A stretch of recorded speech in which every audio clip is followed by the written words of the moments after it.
reporters today, as he did last night following the game, and that will not make his road back any easier. It's the Mets and the Nationals with Steven Matz on the mound. Mets looking for the rubber game. First pitch coming right up.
Something to smile about, presented by AT&T Cricket Wireless. Screech, the mascot of the Nationals, stretching along with Curtis Granderson. I was here when he was hatched in 2005, Gary. I didn't know that Screech was hatched. That's great information to have. What was he hatched from? An egg. A real egg? Yes. That's so exciting. Here's your Geico Mets starting lineup today. David Wright back in there after a night off last night. Rene Rivera will get the start behind the plate. Every day Eric Campbell plays first base again, but the word is that Wilmer Flores should be ready to come off the DL Friday and take over that first base job. For you Mets fans who can remember back to this time, remember when you used to call Rick Reed the poor man's Greg Maddux? Well, this is what Tanner Roark really is. He's a guy that will throw 4 pitches. He'll pitch a lot inside to right-handers, especially with that front hip fastball. And he's been great in his wins and really bad in his losses. Motion very simple for Roark. Lifts that front leg, doesn't really push off too hard. Really from the trunk up is where he gets most of his power.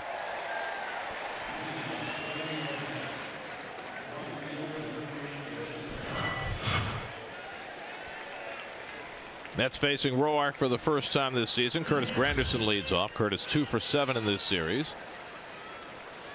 Temperature in the low 80s at game time, and Roark's first pitch of the day is a fastball outside, and we're underway.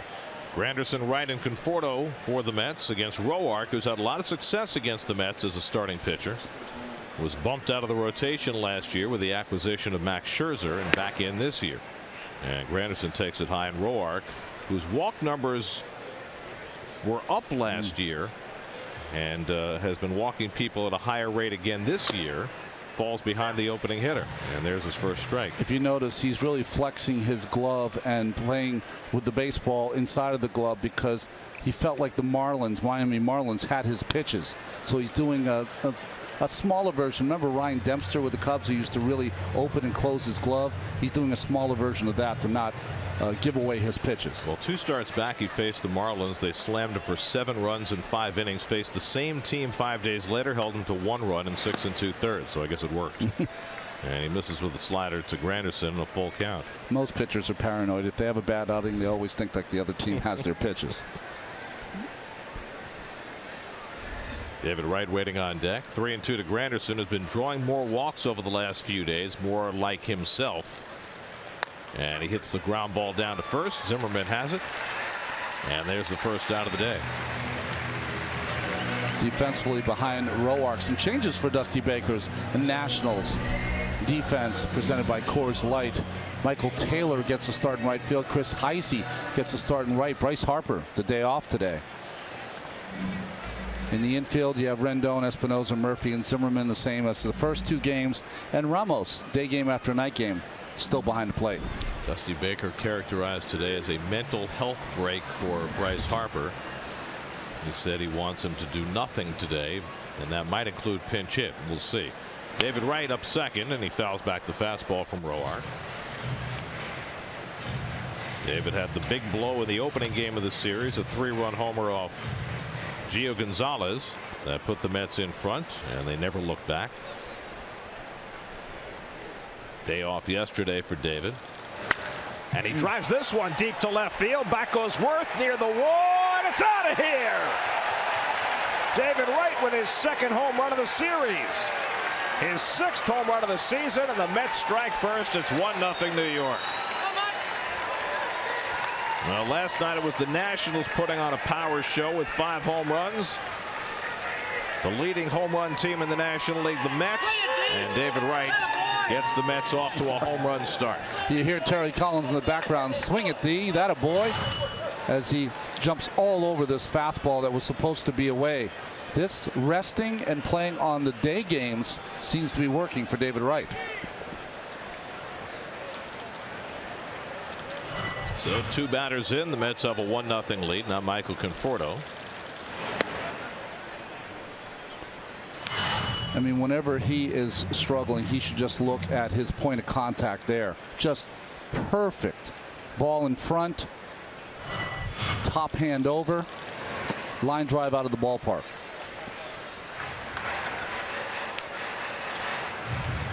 Conforto struck out 3 times last night. The Mets as a team struck out 15 times, the first 11 against Steven Strasburg.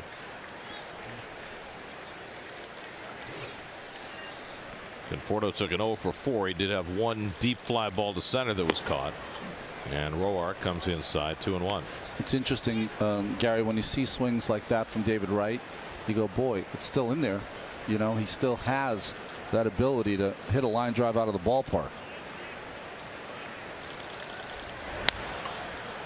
Another chance for Zimmerman, and he retires Conforto 2 away. And we'll have to ask Keith about this, but it seems as though, you know, as a player whose skills are different now than they were a few years ago, that David has to maybe guess more, and if he guesses right, gets a fastball, can, I don't know if the word cheat is the right word, but cheat to it a little bit. Yeah, it started a little early. Yeah. Then that's how he's going to be able to keep up those home run numbers. Kind of the new normal thing for him. Here's Cespedes, who has made this park his own. 5 games in his career here, 7 extra base hits, including a double last night. And Roark works him inside. Cespedes leading the National League in home runs and RBIs and slugging percentage.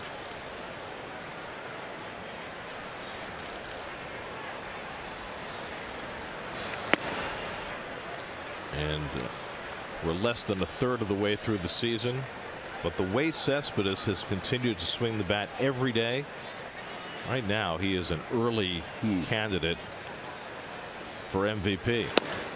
And I know last year when he was on his hot streak, there was talk about him being a late season candidate, a write-in, a late entry.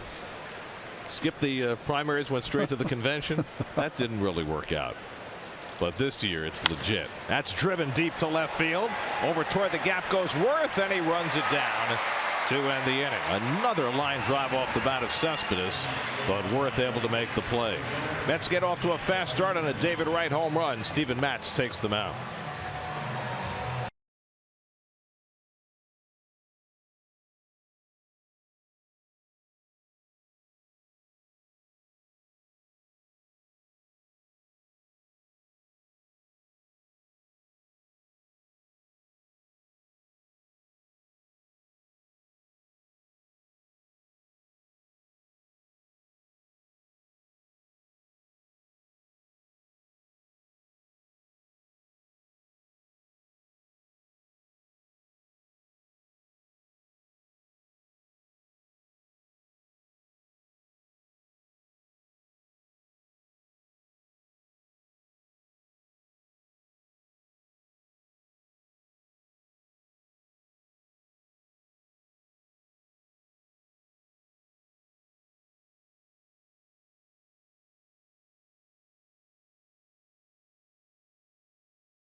Hyundai starting lineup for the Nationals this afternoon. Michael Taylor gets a start against the left-hander. Murphy and Zimmerman move up in the lineup with Harper out. And Steven Matz on the mound for the Mets. 6-1 this year, 6 straight decisions, wins, 10-1 in his career. Let's make a change at shortstop. Matt Reynolds is going to come in, so something has happened to Asdrubal Cabrera. We'll try and find out what. Taylor takes ball 1, so Reynolds is playing shortstop. Cabrera, who was in the lineup, did not take a turn at bat in the top of the first, but he comes out. 1-1 to Taylor. Well, Matz's motion is pretty simple for such a tall guy. Big high leg kick, and then just drives to the plate. Classic motion.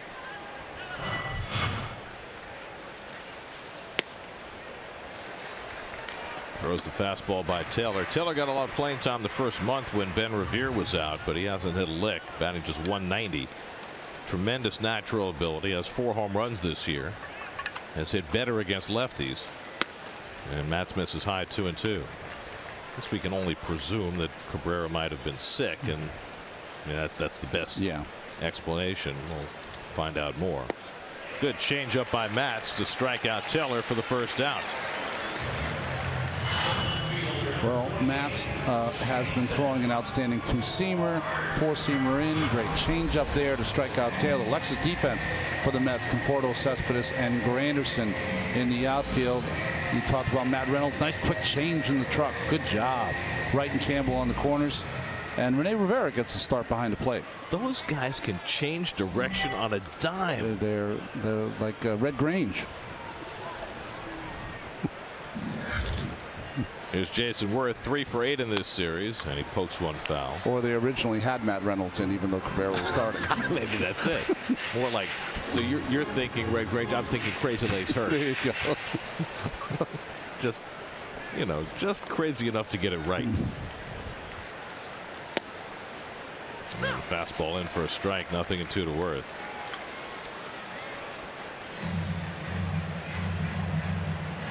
Steven Matz, who will turn 25 on Sunday.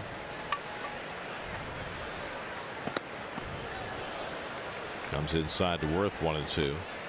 The last Met pitcher to win 6 straight starts was R.A. Dickey in 2012. Matz has matched that. Last to win 7 straight. Hit sharply. Reynolds with an early chance. Snow cones it and then makes a high throw that Campbell pulls down. It all worked out fine for the second out. 7 straight. Steve Traxel, 2006. Really? Steve Traxel had some good years for the Mets. You know, we'll always think of him as the guy that took a long time to deliver the ball and sent to the minor leagues, but he had some strong years. And he had some great games for the Mets, too, through a couple of one-hitters. His success got overshadowed by his pace. Here's Murphy, who's had a terrific series, 4 for 8, including that long home run he hit against Harvey last night. So let's just talk about Traxel in the future, his successes, and save the pace for Kevin Appier, because he was as slow as Traxel was. Almost.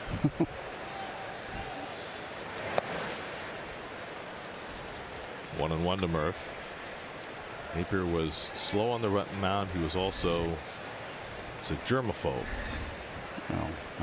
No, don't hold that against him. See, you understand that, I understand that. That's throwing the changeup against the left-hand hitter, and effectively. Murphy at .392, leading the major leagues. 67 hits before the end of May. It's quite a pace.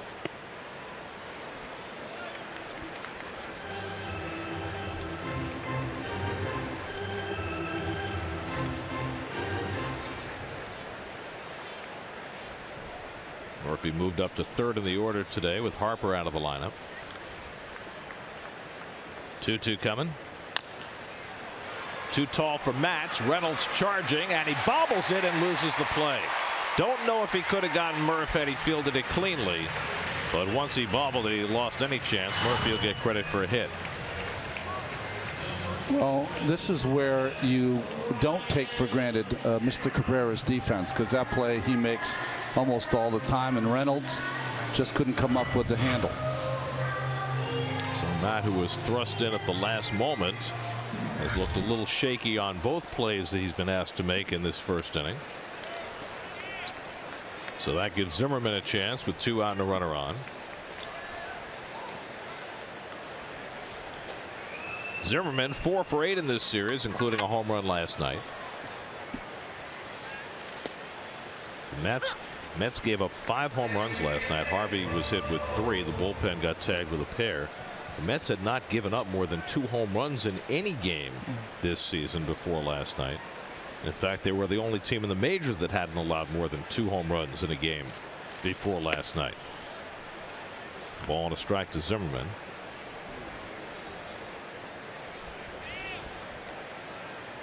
Zimmerman, who came up with the Nats same year he was drafted in 2005. University of Virginia. Another chance for Reynolds. This one he handles cleanly, and that retires the side. Matz puts up a 0 in the first. 1-0 New York.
the starts Friday and Saturday against the Dodgers at Citi Field. Watching Neil Walker lead off in the second. They were with their personal hitting coach, Pat Wrestler. He's doing a great job. Walker 3 for 7 in the series. And he takes a curveball high from Roark. 2-0. Matt Reynolds on deck, and then Eric Campbell for the Mets in the second. That's got a home run from David Wright in the first, his second in the series.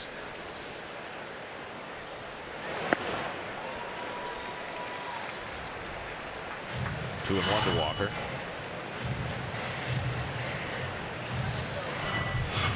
Roark has made 6 career starts against the Mets. 5-0, 2.52 in those 6 starts. On the inside corner, Walker didn't think so. He's had 5 relief appearances also, and they have not gone as well, but his starts have been excellent. Well, he was the good soldier last year. He took his demotion to the bullpen very well. Walker lines one into center field for a base hit. Got on the curveball and picks up the Mets' second hit of the afternoon. Well, today's Cold Hard Fact brought to you by Clean Crisp Coors Light. Walker and Murphy have each singled their first time up in this game, and there are the side-by-side numbers. Murph leading the world in batting average. Walker has hit for a little more power, and Walker has provided a little steadier defensive presence. So here's Reynolds, still looking for his first big league hit. Got the late assignment at shortstop after Asdrubal Cabrera had to come out. We're told back spasms just before the game.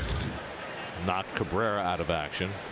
So Reynolds, who's 0 for 6 in his brief big league career, he's only started 1 game. Everything else has been off the bench, and I guess technically this is off the bench too, even though Cabrera never appeared at the plate or in the field. He was in the starting lineup, and Reynolds took over in the bottom of the first.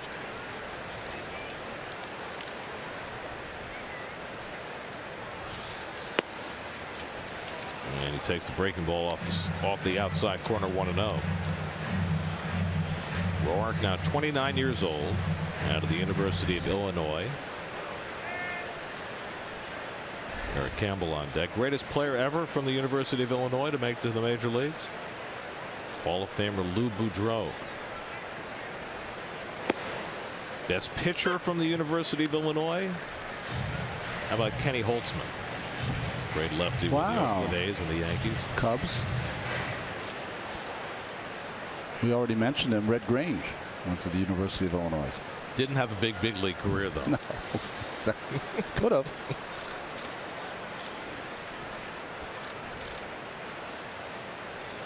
One from Roark, and Reynolds takes a slider off the plate. 2-1. Roark started out in the Texas organization, 25th round draft pick.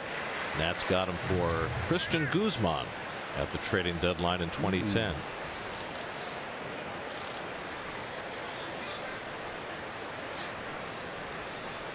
Walker at first and nobody out. Roark really slowing down his pace, and a fastball in for a strike to Reynolds. 2-2.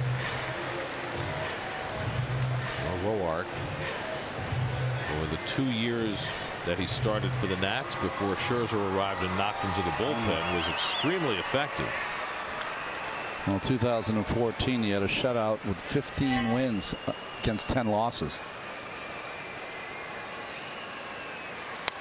And so far this year, Roark has either been very good or very bad. The pinnacle of his season so far, he had a 7-inning, 15 strikeout performance against the Twins. So he's had 5 really good starts. But the other 4, he's given up 4 earned runs or more in every one. And the last 2 are indicative. He had a terrible start against the Marlins, then a very good one his last time out.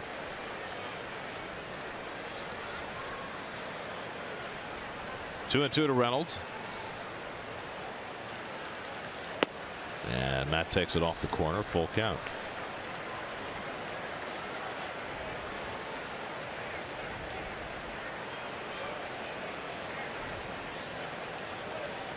Mike Maddox, in his first year as Nationals pitching coach, has won raves everywhere he's been. 3-2, nobody out. Walker not running, and Reynolds takes outside, ball 4. So Reynolds gets aboard. Roark issues his first walk, and the Mets have 2 men on for Campbell. Well, Roark has 23 walks now on the season, so his control has been a little iffy. Last year, 2.1 walks per 9 innings. This year, 3.5. So his walks are definitively up. Well, here's Campbell, who hit his first home run of the season. I promise you, he really did. In the 9th inning last night. Sorry, Sue. I was talking, Gary. I wasn't even paying attention. It's all on me. We were having that. The game is sort of over, and we're talking about something else, kind of a conversation. It's called Phil. Yeah, we're doing a little Phil. Well, by invoking Phil, we dissed Eric. We did. At least I did. We both did. Campbell starting for the 13th time in the last 17 games. And playing time may start to dry up a little bit once Wilmer Flores gets back from the DL on Friday. He hits a comebacker. Roark has a chance for 2. A high throw, but Murphy reels it in and turns it over. That's a terrific play by Daniel Murphy. He bails out Roark, who made a bad throw, and they turn the 1-4-3 double play. Boy, it's really 50-50 when you watch pitchers throw the ball to start the double play. Not a good throw. Murph stays on the bag, able to get that baseball and make it and make the turn. I mean, barely caught it in the webbing of his glove, but still to get 2 outs. Good play by Murph. So Walker at third with 2 out, and now Rene Rivera getting his 7th start since joining the Mets. And he goes after a first pitch slider, 0-1. You know, it's interesting on the back of the mound. You know, pitchers throw downhill all the time, but when they make an athletic throw downhill, that ball always seems to want to go to right center. It's almost like the arm never catches up and gets in front, so you have that little tail on it. But Murph made the play. Is there a way to mitigate that, to make the throw truer? Yeah, you don't want to have the long arm action you have with pitching. You want to make an infielder's throw, real short arm action. 0-2 to Rivera.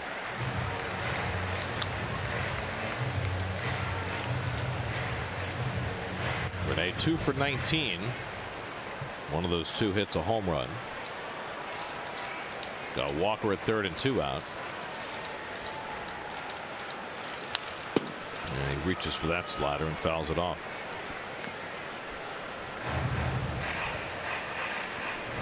Word is today that Travis d'Arnaud has moved his venue from California back to Port St. Lucie. He's doing a little throwing now, starting the road back from the rotator cuff problems that sent him to the DL and brought Rivera to the big leagues. It's amazing how baseball works, right? I mean, here's a guy that's supposed to be a big part of your plans, and once a guy gets hurt, it's like he's off the planet. Right. Well, it's like when Lucas Duda went on the DL, and yesterday Terry Collins was asked, well, do you know where Lucas is? I said, I have no idea where Lucas is. Because ultimately, I'm not in charge of him now. If he's not in the clubhouse, it doesn't matter. Fouled away by Rivera right off the end of the bat. What did he say? I think he'll be in Florida at some point. I think that was his definitive answer. Right. Could be in California. It could be in Tibet. We're not really sure. But for the next 2 months, it really doesn't matter. Lucas Razor's Edge. I can see it. Might be seeking ultimate truth. Here's the 0-2, and Rivera takes it high. So Roark being forced to throw a lot of pitches to get through this second inning. He's already thrown 20. Gave up a single and a walk. Able to turn a double play with a lot of help from Murphy. Steven Matz would be next.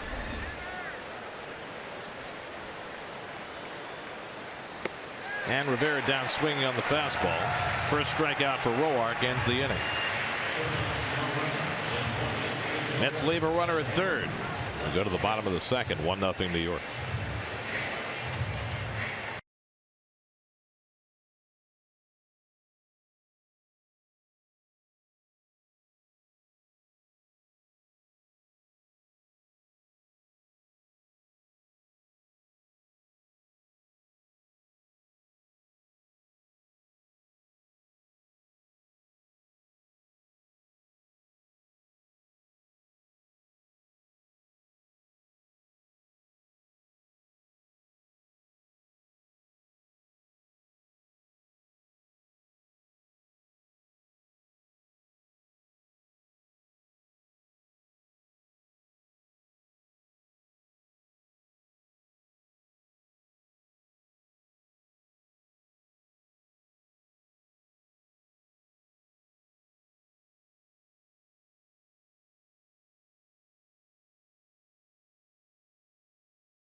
Second, Anthony Rendon will lead off against Steven Matz. Let's go inside baseball with Steve Gelbs.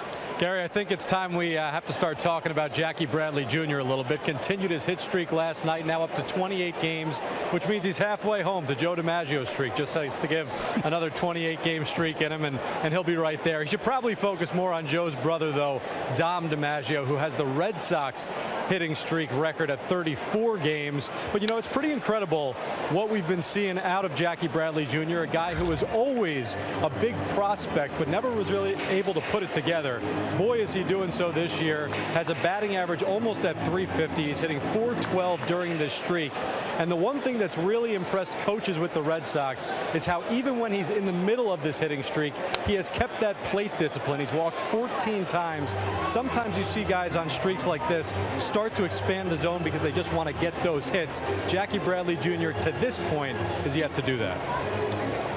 Xander Bogaerts, his teammates, got a 17-game hitting streak at the same time. And David Ortiz might have the best year of any player ever in the last year of their career. Yeah. So that offense has been rolling on all cylinders. Matt strikes out Rendon on 3 pitches. Second strikeout for Steven. One down in the second. Well, greater coverage of baseball brought to you by T-Mobile. The numbers during Jackie Bradley's 28-game hitting streak. Dom DiMaggio, I mean, fine player in his own right.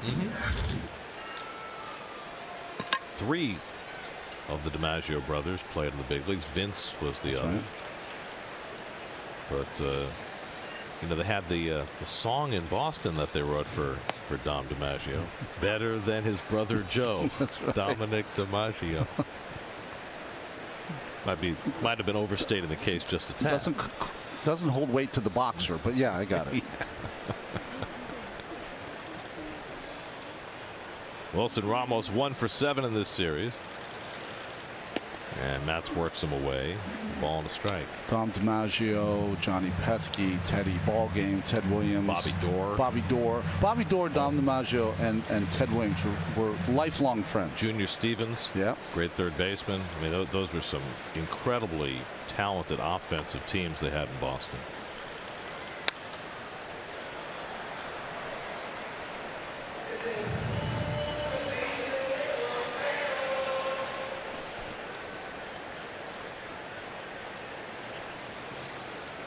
Ramos starting all 3 games in this series, playing day game after a night game today, off to his best ever offensive start, hitting .336, which means he's doing it against teams other than the Mets this year.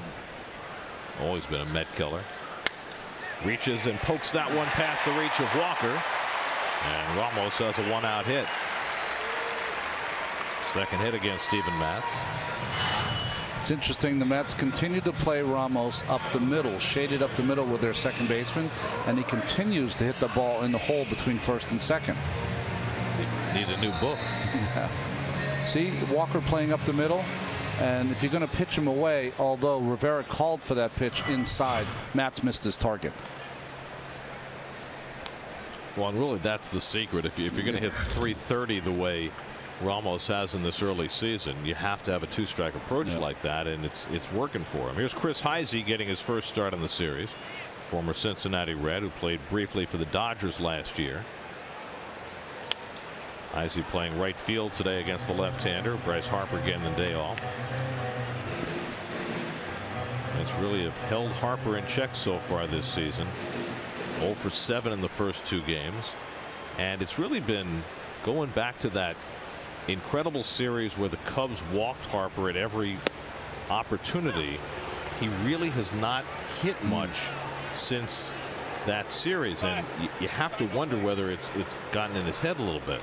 Well, Terry Collins addressed it. He said sometimes, you know, a younger player, when he's pitched around, they can get into a little bit of a slump, and that seems what has happened to Harper. Although the Mets traditionally, since he's come up, have pitched him very tough. And he was very aggressive in this series. He really attacked early in the count, almost as though he's concerned about getting pitched around. That if he sees a pitch anywhere near the strike zone early in the count, he's going to attack.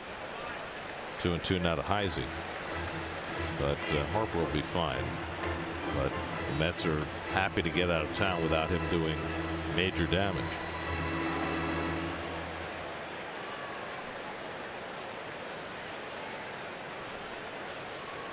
Reigning MVP in the National League. 2-2 to Heisey. And this is down 3-2. Heisey always takes good at bat off you. Just he's a great addition to the Dusty Baker's team. Danny Espinosa, the number 8 hitter on deck. 3-2, 1 out. See if Ramos is running here. Not much speed there. Not going, and Heisey takes inside, ball 4, and the Nats have 2 men on. With the 9th walk in 43 innings given up by Matz this year. You see Matz snatch at that ball. Last night's game, Vic Carapazza had a bigger strike zone. DJ Rayburn so far a smaller one. 3-2 changeup low. So now 2 aboard, 1 out. DJ Rayburn, the home plate umpire. John Hirschbeck, the crew chief at first. Bill Welke and Vic Carapazza filling out the crew. We'll get our graphic right. Just have to catch up. See, they caught up on the Reynolds for Cabrera switch. It's a day game after a night game, Gary. Stand by. We'll have the umpire update in just a moment. Here's Espinosa, who's 1 for 7 in this series, hitting just .203 for the season and just .120 as a right-hand batter.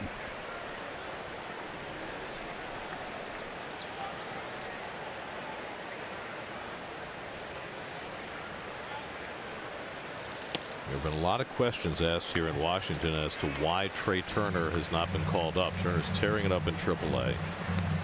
What I've heard is that everyone is kind of for it except Dusty Baker, because his team is winning. He wants to give the young Turner as much opportunity to play in AAA before he comes here. He's going to be here by the end of the season. Drilled to left field, but right at Conforto. And that's a very hard second out as Ramos scrambles back to second. Can't hit the ball much harder than Espinosa did. Well, there are the MLB.com top shortstop prospects in the National League East, and you can see with J.P. Crawford with the Phillies, Dansby Swanson, who the Braves got from the Diamondbacks, Ozzie Albies, who's also a top prospect with the Braves, only 19 years old, and the Mets' Ahmed Rosario. You got a lot of young shortstops getting close to being in the big leagues in this division. Here's Roark, 0 for 15 on the season, and he takes a strike.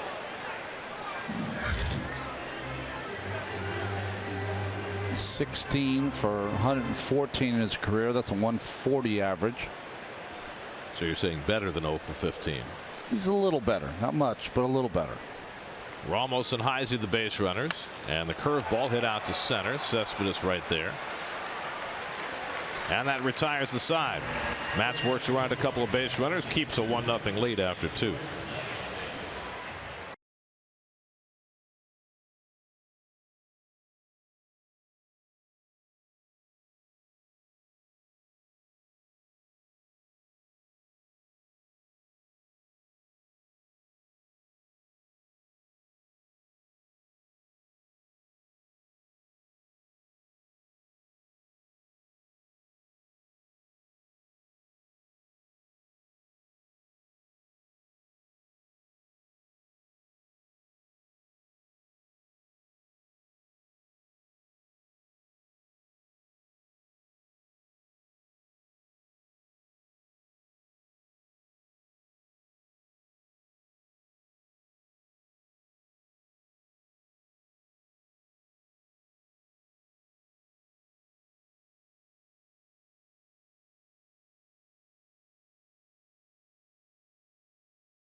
at length this morning, talked to Sandy at length this morning about, what led up to last night's game. And, I said, this guy's thrown 200 pitches in 5 days. So when he hit a wall in the 5th inning, I'm not surprised.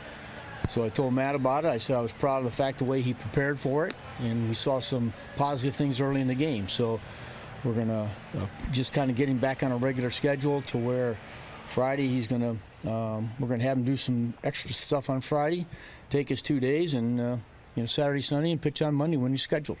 Matt was open. He said, I thought I was a little bit better. I was real frustrated with the way it turned out, which I get. And I know you guys were upset that he didn't talk.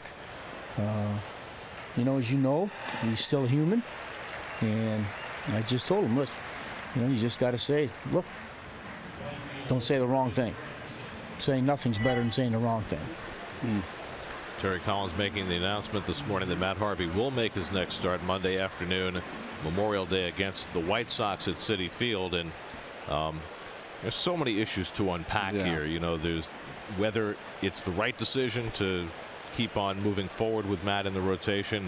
There's the question of Matt deciding not to talk to the media last night after the game and deciding again today not to talk to the media. Where do you want to start? Well, I think the last statement by Terry there, I agree with almost everything Terry says. That last statement is incorrect. Saying the wrong thing is better than saying, or saying nothing is better than saying the wrong thing. Part of being a professional athlete is that you have to answer the questions, not only when you strike out 11, but when you're going through a bad time. And the reason I say that is because it's part of the cathartic experience, is that if you get it out and you talk about it, it's going to be painful to have to talk to the press asking you questions on why you stink.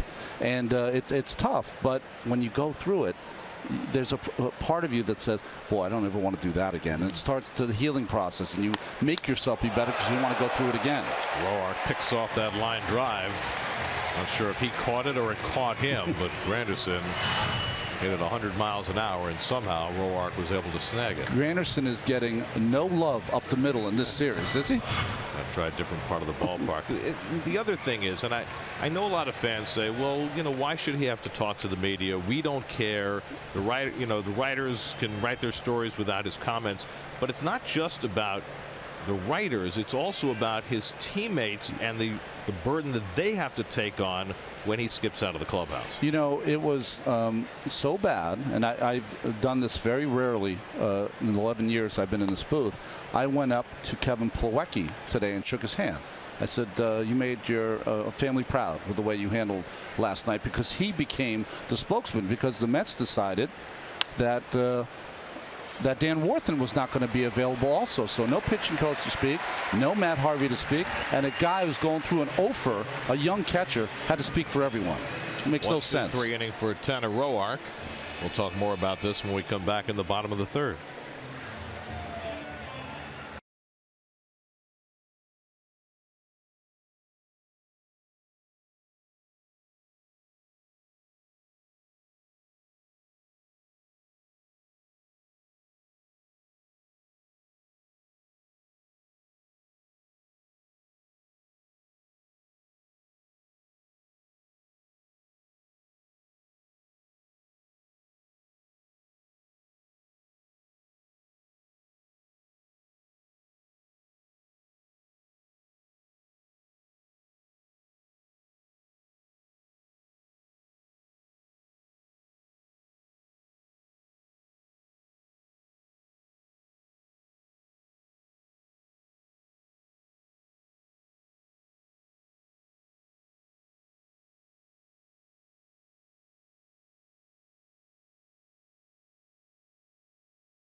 with the MLB.com at Bat app, which includes game day, live game video highlights, StatCast, news, and more. Download MLB.com at Bat, the #1 app for live baseball on your phone and tablet. Second time through the batting order for Steven Matz. Michael Taylor leads off in the home third. Thinks about a bunt and takes the curveball for ball one. Taylor, Worth, and Murphy in the third. Matz has given up a hit in each of the first 2 innings, but has a 1-0 lead on the strength of David Wright's first inning home run. Taylor struck out his first time up. And Matz throws a fastball by him, and it's 1-1.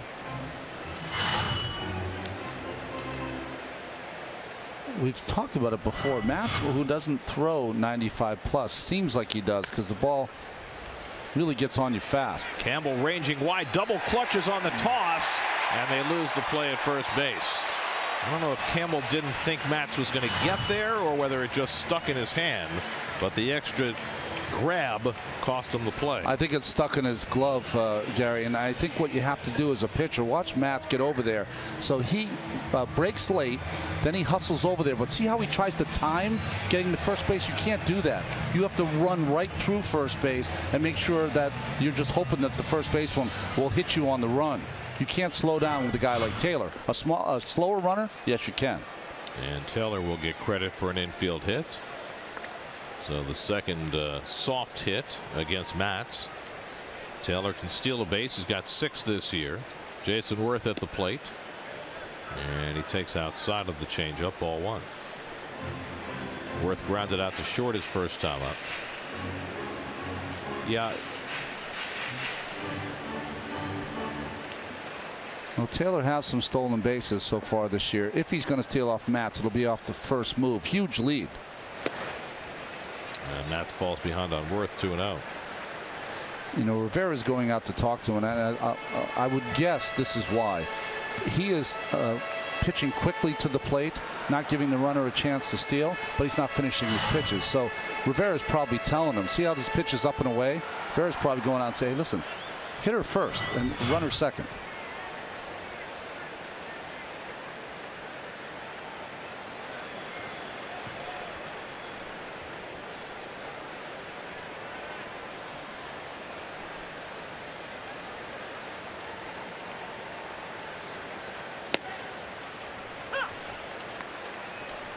Worth, throughout early season struggles, has been crushing lefties. He's hitting .407 against left-handers with 3 of his 6 home runs.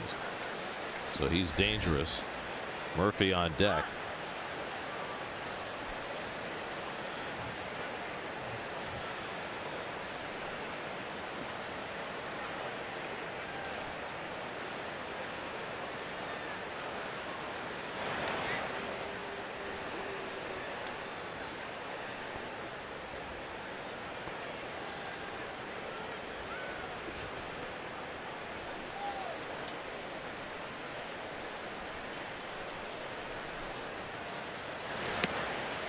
And Worth takes a changeup outside, and now Matt's behind 3-1. Well, this is why Worth has been raking left-handers. He's got the count in his favor. You'd have to say 90% he's going to get a fastball here. 3-1 for Matz.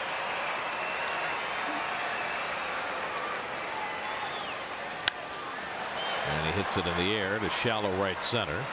Easy for Granderson. And a big first out for Matz. Try to get down to get that low pitch, which dropped into his right knee. Worked for Adrian Beltre, but not for too many others. Not for anyone else.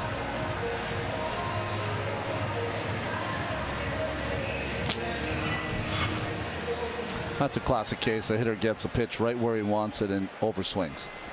That's why he popped it up. Now Murphy, who bounced one over the mound and wound up with an infield hit in the opening inning. Taylor at first and 1 out.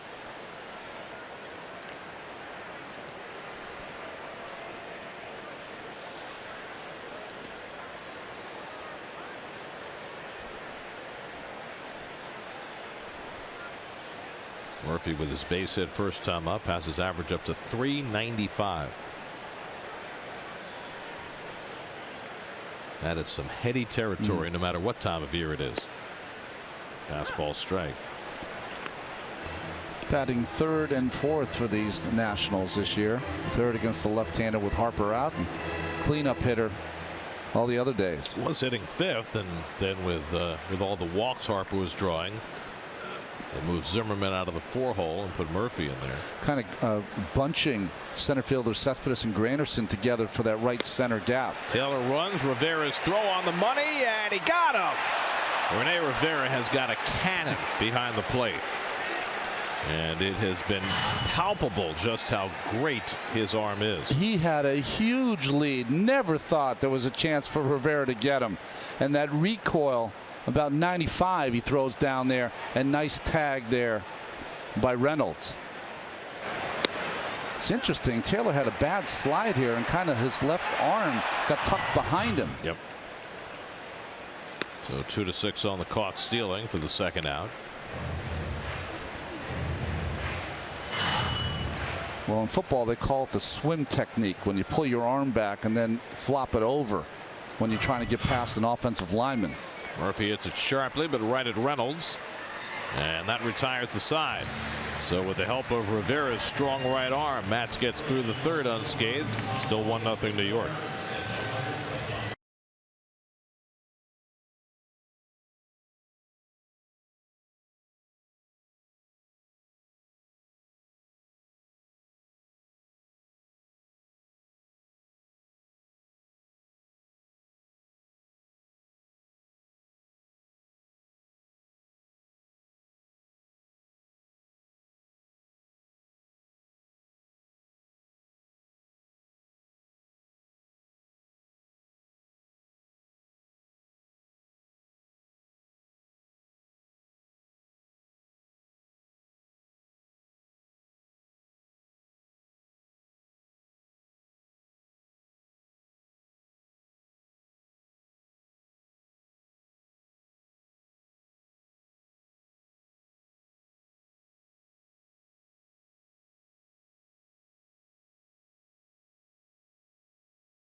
Get to Citi Field this Sunday to watch the Mets battle the Dodgers at 8 o'clock. The first 15,000 fans in attendance will receive a 1986 replica World Championship ring presented by H.L. Gross and Brothers Jewelers. After the game, all kids 12 and under can run the bases in the Mr. Met Dash, courtesy of Northwell Health. For tickets, visit Mets.com/1986. Michael Conforto leads off the fourth inning and takes a curveball down from Tanner Roark. Conforto grounded out his first time up. Cespedes and Walker to follow. Mets leading 1-0 on David Wright's first inning home run. And Conforto fouls back the fastball, 1-1. So we only got a chance to discuss briefly the news this morning about Matt Harvey, and I don't know about you, but I was a little surprised when I heard that Matt is going to make his next start on Monday. Well, you know, we were there in the hallway as soon as Matt got in from the bus. Dan Worthen went straight to his locker, talked to Matt for a second. Matt then just went straight into Terry Collins' office, and then they had their meeting. Yeah, I was surprised too. When you think about it, I mean, of all the options, you know, the pitch on his day, to rest him, to maybe find it in minor leagues, I thought pitching on his day would be maybe the last one. From what from what Terry divulged about the conversations that transpired with, and Sandy Alderson was part of this as well on the phone, going to the minor leagues was never a consideration. They talked about potentially pushing back his start, potentially moving the bullpen, which I can't even imagine why that would be an option. But they all felt as though there were positive signs last night. Now, do you feel as though you saw positive last night? As Conforto strikes out for the first out. I didn't see a lot of positive, Gary. You know, I mean, the bar is pretty low if you feel like 2 scoreless innings is a good thing. You know, I think that you know, I know going into the game the bar was set low. Just wanted them to have, you know, like a secure, decent outing that you could work off of, and obviously in the 2 innings. The first 2 innings, they saw enough to give him the ball again. And I mean, the velocity numbers were good. They felt as, from what Terry was saying, they felt the movement on his fastball was a little better. They felt better about the tightness of his slider. I saw a slider that's 30%. You know, 30% of them are good. The rest are not good. The velocity. I mean, any time you can go out there and throw as hard as you want. That's throwing. That's not pitching. So. I didn't see as much positives as they did. So let's go back to what we talked about last night, which is that, you know, the fate of one player within a team and his performance is a micro problem, right, for a team, and you want to keep that from becoming a macro problem, because the macro issue is wins and losses for the team who's competing for a pennant over the course of a long season. If you're in that clubhouse and part of that 25-man group, is this micro problem of Matt Harvey turning into a macro problem? It could be, but I would say it's not a macro problem yet. I think everyone who takes the field with Matt feels as though, you know, he's going to snap out of it at some point. Everyone is positive about that, who takes the field with him. But it could develop into that if he's not able to turn it around and turn it around pretty quickly. Does the fact that he skipped out last night and left his teammates holding the bag with the media affect that? That you lose some street cred in that clubhouse. Absolutely, because it's almost you know, the 24 other players. Cespedes hammers one on the ground. Nice big hop up to Espinosa. And that's the second out. Their collective thought, Gary, is this: hey, we're not here to clean up the mess you made. You clean it up yourself. I have my own issues. You know, like I was talking about Kevin Plawecki. Poor young kid just trying to get a hit, you know, and now he's got to answer for the poor start by Matt. So, you know, those are the kind of things, the micro things that can turn into macro over time. I don't think they're there yet, though. Well, one thing I know for sure is that it doesn't make the manager's job any easier. Wow. When he has to deal with this not only every 5 days, but really every day. It's been a topic of conversation daily for well, going on 7-8 weeks in the season. Hey, listen, on our broadcast, we're doing Matt Harvey the day before he pitches, the day he pitches, and then now today we did the day after he pitched. Walker at a base hit his first time, and he grounds this one right at Murphy. And so Tanner Roark puts together a 1-2-3 inning. He's now retired 8 in a row. Still 1-0 New York in the 4th.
Same, Coney.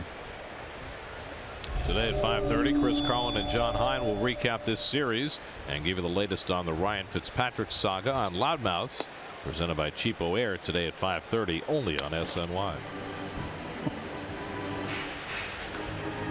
Is that the Forsythe saga? There you go. Ryan Zimmerman leading off in the home fourth. Takes a changeup for a strike. John Jakes. Right.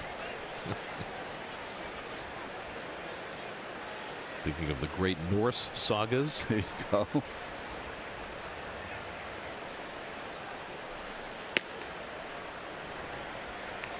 and one to Zimmerman, who hit into a fielder's choice his first time up. Matz has given up a single in every inning.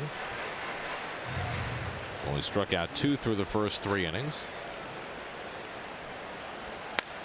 Grounded to the right side. Campbell gets this one cleanly, and this time a good flip to Matz, and they get the out.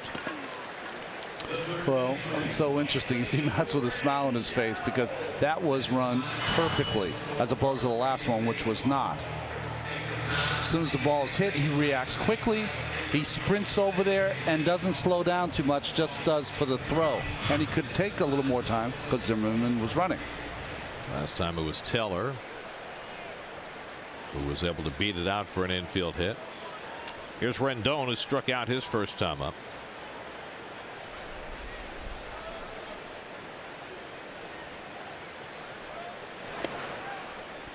First pitch curveball for a strike. Well, we watched Matz's last start and saw him virtually abandon his slider after the forearm and elbow issues that he had. Only threw a handful, and then said after the start, told Steve Gelbs that he was not going to throw the slider anymore because he felt as though it might have an impact on that forearm, and true to his word, he hadn't thrown one yet. And I was thinking he might need it today against Harper, but Harper's not in the lineup. A lot of change-ups and fastballs from Matt so far. An occasional curveball is what he's featuring. Does that make sense to you as a pitcher that slider would be the thing that puts the most pressure on your forearm and elbow? Yeah, I had a good slider. I just could not throw it because it would hurt my shoulder. So I had to abandon it. I never threw it. I would occasionally, against really difficult left-handed hitters, break it out every once in a while if I needed an out. But I knew that every time, if I had a game where I threw a half dozen, my shoulder barked the next 4 days. So just couldn't do it. There's a real tension that you build up in your forearm when you try to manipulate the slider, and when you're trying to pull it across the plate, it can sometimes cause some damage. Some guys, it's just a natural way to throw. It never was natural for me, and I think that's the same for Steven. Like Jonathan East, it became a natural way for him to throw that little cutter in on right-handers. Didn't bother him. It just took away his fastball. Yeah, I remember Joe McIlvain, the great super scout for the Mets in the day. About 4 or 5 years ago, he saw me in the cafeteria. He said, "You know, I always told everybody that split finger was going to take away your fastball." I said, "Well, you didn't mind it when I was winning 15, 16, 17 games a year. You didn't say anything." Did he tell you? Yeah, he did. No, he didn't. Fastball, strike 3 called. Rendon caught looking, might have thought that pitch was a little high, but Matt says his 3rd strikeout, 2nd time he's gotten Rendon. Well, that pitch is a pitch that Rayburn has not called so far, but now opening up that strike zone. Terry Collins and Dusty Baker, the 2 oldest managers in the major leagues. You know, we were talking before about the time that Terry has needed to have to deal with the Matt Harvey saga day to day. And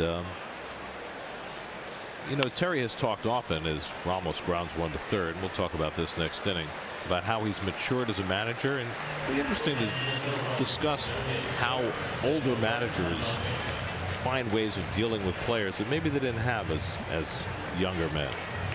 After 4, it's 1-0 New York.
twisted tea, the hard iced tea that tastes like real iced tea. Abraham Lincoln, he looks really good in that singlet.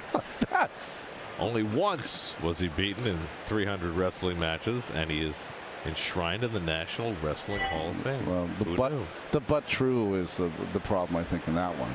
I'm just happy when they put him in the the big chair at the Lincoln Memorial that he's not wearing a similar outfit. Matt Reynolds leads off in the 5th inning and takes a strike from Tanner Roark. Reynolds walked his first time up, did not start the game, but came in the bottom of the 1st when Asdrubal Cabrera developed back spasms. By the way, if you're wondering statistically, even though Cabrera never took an at bat and never took the field, he does get credit for a game played. Really? Because he was in the original starting lineup, and the game began with him in that lineup, even though he never actually went on the field. A quirk of statistical reality. Can you imagine if he had an incentive for games played in his contract? Could do that every day. Never have to play. All right, enough's enough. Time for Reynolds to get his first hit, isn't it? 0 for 6. Did reach base for the first time in his career when he walked in the 2nd. And Roark bounces the curveball 2-2. Well, we were introducing the concept going into the last break about Terry Collins and Dusty Baker as the 2 oldest managers in the game, and whether that gives them an advantage in terms of the feel for dealing with delicate situations with their players. And every manager has those to cope with over the course of a season. Some more public than others. Others occur behind the scenes without anybody ever finding out about them. I talked to some of the writers that cover the Washington team. They call Dusty the notebook feller. They have no problems when they have to talk with Dusty. He will just rattle on, and for a lot of managers, that takes a lot of stress off the players, because then the press has a field day talking to the manager. They don't have to go anyplace else. I don't know if you feel this way, but I think Terry, over the years that we've been here with him, has gotten better and better every year at figuring out what to say, what not to say, and the layers underneath what he says, you know what he means.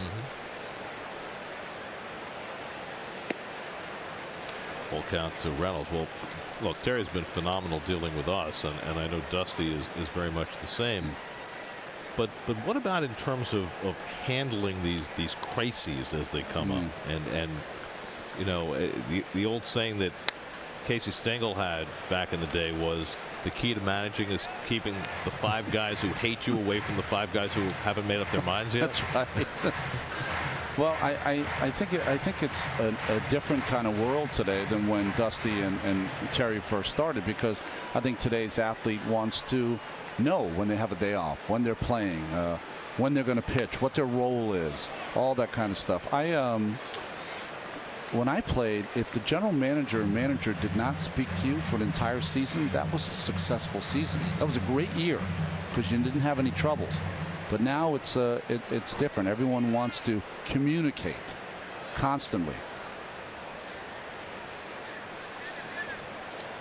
9th pitch of the at bat coming to Reynolds, and he lines it into right field, and he's got his first big league hit. So in his 7th official at bat, Matt Reynolds, with a marathon turn at bat, picks up his first major league hit. Well, I said it. Enough is enough. Time for this young man to get his base hit, and he got it. Well, the bat boy has the ball in his left hand, and he will pass that over to the appropriate personnel for that ball to be inscribed. Kevin Plawecki takes charge of it. Well, nice hitting on that fastball away, just goes with it. Saw a lot of this in spring from Reynolds. So the Mets have their 3rd hit now against Roark, and here's Eric Campbell, and he gets tied up, and he did go around.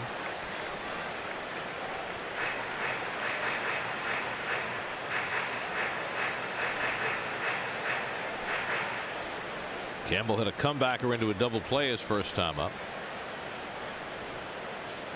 The only run of this game came in the 1st on a David Wright home run against Roark, who had retired 8 in a row before that Reynolds hit. I didn't know this till the other day. We were sitting in the cafeteria, and Keith explained that when he first came over to the Mets, Frank Cashin approached him and said, listen, we have a lot of young players here. I would like you to try to take as much of the weight of the media on yourself. And Keith did it. So, I mean, he was amazing. He would hold court after a game for 15, 20 minutes every day.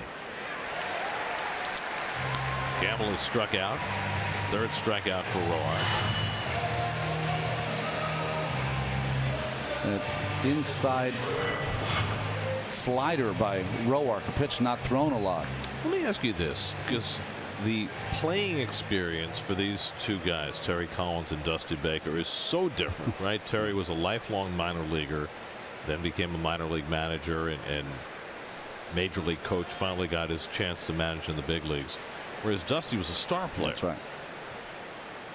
From a player's perspective, is there any difference in how you receive messages from a guy who played a long time in the major leagues at a high level compared to a guy who may have more managerial experience but didn't play in the big leagues? You know, Gary, I wish it wasn't as fickle as this, but really it comes down to winning. If your team is not winning and you have a manager like Terry, let's say, if you're not winning, then the player's like, well, what does he know? He only played in the minor leagues. He never played in the big leagues. If you have a manager like Dusty Baker and you're not winning, well, you know what? He thinks he knows everything because he was a good player. I mean, it works. It's so fickle. Baseball players have too much time, and they're always quick to criticize when things aren't going well. Now, when you're winning, the manager is perfect, doing everything right, putting the right pieces together. It's all about winning and losing. Always has been. You know, if you're a manager and you have your say, though, you would like your bench to be guys who really appreciate you as a manager, because those are the guys you're sitting next to day in and day out. Well, also they're not playing. That's right. So there's the greater chance for disgruntlement than the guys who are playing. 1-1 to Rene Rivera with Reynolds at first and one out. I know in football, Bill Parcells was very good at that, to making sure that in the clubhouse he had those half dozen guys that were really on his game plan, so make sure that, you know, keep everyone in check.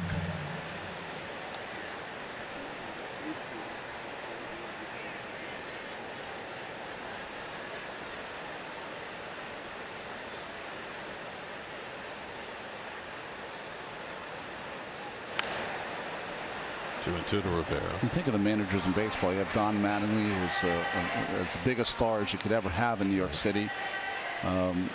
Bruce Bochy. We used to call him Sunday Bruce Bochy because he only played on Sundays in Tidewater, because they had Mike Fitzgerald and John Gibbons were the up-and-coming catchers until they traded for a kid.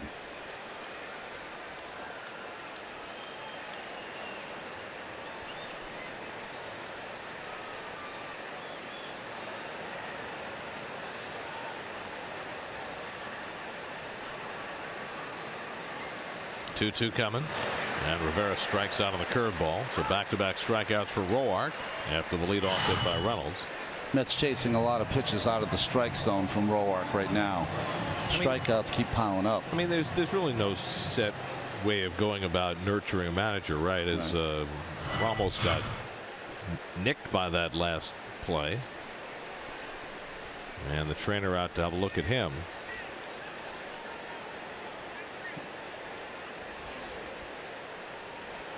It's one of those that brings the catchers to his knees. Hit in a bad spot, That's right, as they always euphemistically say. I mean, everyone considers Bruce Bochy one of the smartest managers in baseball. You know why? Because he won 3 world championships. Right. That's why. But I mean, I'm thinking of, you know, who have been the greatest managers of the last quarter century, right? Jim Leland, who never played in the big leagues. That's right. Tony La Russa, who was a 100 hitter in the minor leagues. Right. And Joe Torre, who was a star in the big leagues. That's right. So you don't know. Yeah. You never know. And don't forget, I mean, it didn't come quickly for Joe as a manager. It took time. Right. You know. Well, as it has for Terry. I mean, you know, That's right.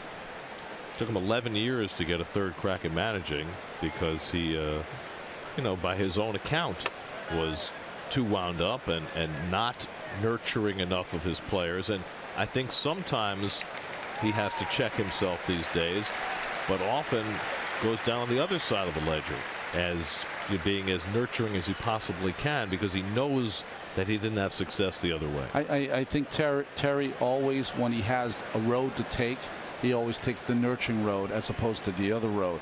Now, I also think he does a fantastic job of knowing who he is and also who he's got to be, you know, because he runs both of those tracks.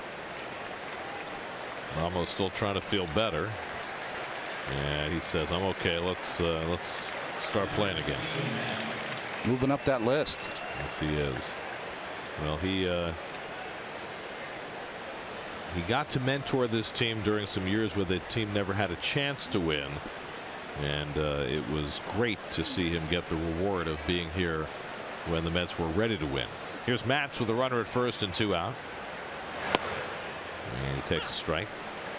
Matz grounded out to third base his first time up. 7 for 28 in his big league career, which makes him a .250 hitter, which any pitcher would take for their career.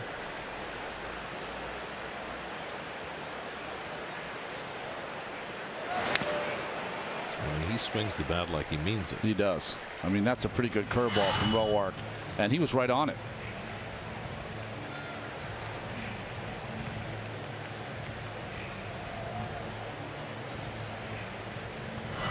It's interesting. Steve Gelbs was talking about yesterday, getting prepared for the start. He was in the cage hitting and bunting.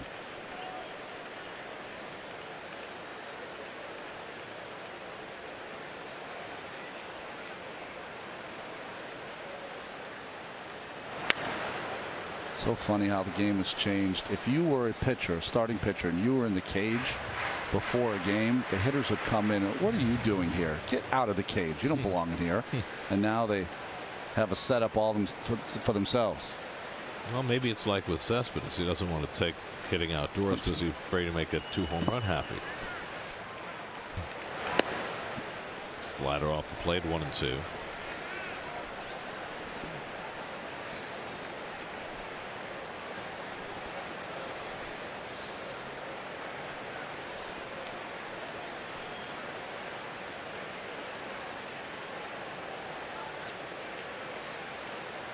One-two coming, and Matz lines one to center field, right to Taylor. Side retired. Bullet off the bat of Steven Matz. Matt Reynolds gets his first big league hit, but he gets stranded.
David Wright hit a home run, second batter of the game. That run has stood up for Steven Matz.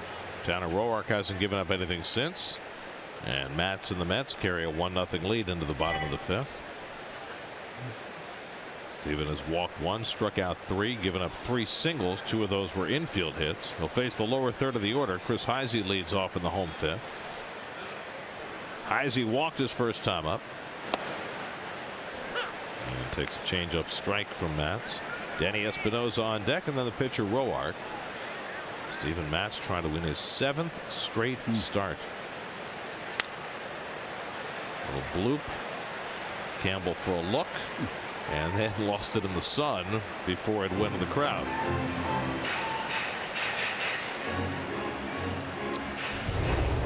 Fifth inning presented by Ford.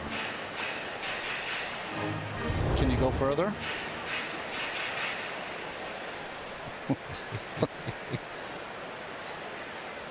0-2 to Heisey.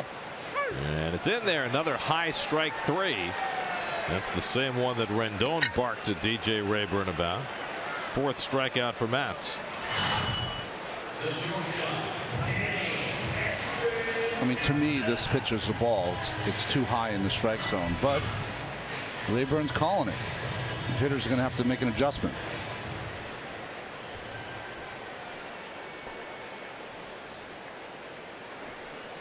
So 1 out and nobody on. Now Danny Espinosa, who had a bullet to left that Conforto caught his first time up.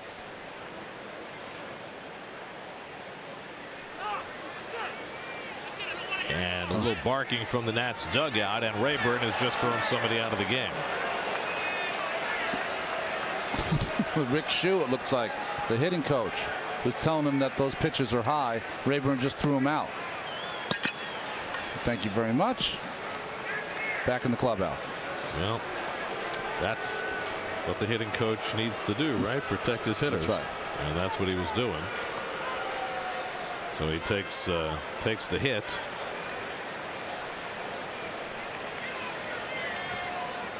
You can understand why the Nats have a beat, because both Rendon and Heisey got called out on pitches that certainly appeared to be high out of the strike zone. I mean, luckily we don't put our mics near the dugouts, because on days like that, I mean, the language that comes out of the dugouts on a day game after night game when you don't like the strike zone is something to listen to. I think we just saw Steven Matz throw his first slider. And Espinosa lifts this one out to center. Cespedes shading his eyes and stays with it for the second out.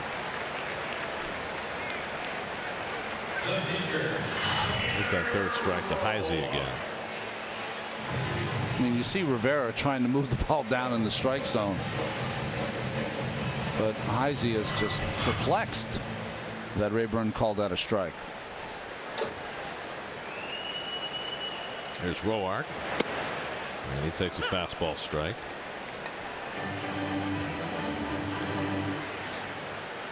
Well, as a pitcher, you never argue against getting strike calls. No, of course you don't. But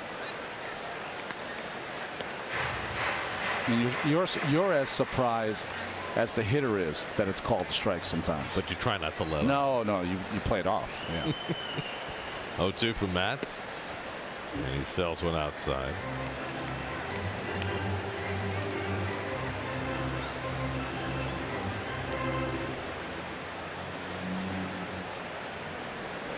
One-two coming, and Roark strikes out to end the inning. 8 in a row retired by Matz, his 5th strikeout. We're through 5 in D.C. in the rubber game of this series. Mets 1, Nats nothing.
Odubel Herrera not the only player pulled out of a game for lack of hustle this week. As Curtis Granderson leads off the 6th inning. Here's your People's United Bank starting pitchers. The David Wright home run, the difference against Tanner Roark. Otherwise, the number is pretty much the same for these two starters. Roark starts his 3rd time around the batting order against Granderson, who hit a bullet right back at him that Roark caught his last time up. Last night, the Dodgers playing Cincinnati, and Yasiel Puig hit what he thought was going to be a home run, stood at home plate, watched it. The ball hit off the wall, and he wound up with only a single. And Dave Roberts pulled Puig out mid-game, and very much the way Pete Mackanin took Herrera out earlier this week for not running out a ground ball. I mean, I applaud Dave Roberts for doing it, but how many times have they done it to Yasiel Puig? I mean, he has the same MO all the time. He has the big swing as Granderson goes down on strikes, and he watches it, and he'll do it again 2 or 3 more times this year. I mean, that's just the kind of player he is. Well, Puig, to his credit, said after the game, "I was wrong. The manager was right." Yep. Let's check in with Steve Gelbs for more. Well, Gary, this was also on the heels for Yasiel Puig of Sunday's 17-inning win over San Diego, where Puig did not attempt to move to 3rd base in the 9th inning after a nicely placed bunt by A.J. Ellis. Puig, if he had advanced to 3rd, probably would have scored on the ensuing fly ball. Carl Crawford hit after that. Instead, the game went on for another 2 hours. So this, again, on the heels of what just happened on Sunday for Puig, was too much for Dave Roberts. Interesting, because Dave said last night the two were not related, that the one Sunday was very much just a brain cramp as Wright breaks his bat. Ball comes up on Rendon, but he stays with it. Zimmerman off the bag to make the tag for the 2nd out. And you can certainly differentiate between the two. You can, except having a brain cramp in the 9th inning with the run, you have the winning run, is a bad time to have that lack of judgment. Yeah. But that's the kind of mercurial player that Puig has been since the day he arrived, and by all accounts, Roberts has done a very nice job of forging a relationship with Puig and getting him to understand better what it means to be a good teammate. And also, Puig's been humbled a little bit. He has not been the offensive force that it looked early in his career as though he was going to be. He's a better defensive player than his offense. Michael Conforto's 0 for 2 today. And runs inside a ball and a strike. Well, the Dodgers, who come to town on Friday night, have won 3 straight. They won that 17-inning game Sunday. They got Kershaw on Monday, so that's an automatic win. And then they won last night 8-2. Our next broadcast will be Friday night. Mets and Dodgers, opening game of that series. Jacob deGrom opens the series against Alex Wood. Mets and Dodgers split 4 games out in L.A. a couple of weeks ago. 3-man booth back on Friday, right? One night only. There's City probables for the series. Hey, Greg, there's a problem Saturday with my night, audio. Syndergaard against Kenta Maeda, and then Sunday night, Bartolo Colon and Clayton Kershaw. It was ironic that we just heard Steve Gelb say there's a problem with his audio, but he sounded fine on our air.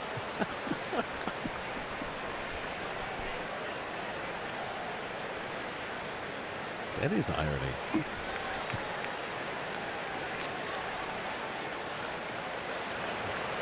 Three-two coming, and Conforto takes up and in for ball 4.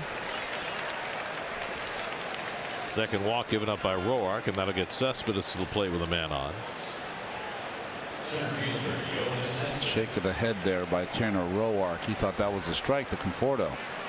Well, he's seen that the top of the strike zone is a little tall. Yeah. Cespedes is lined out to left and grounded out to short, 0 for 2.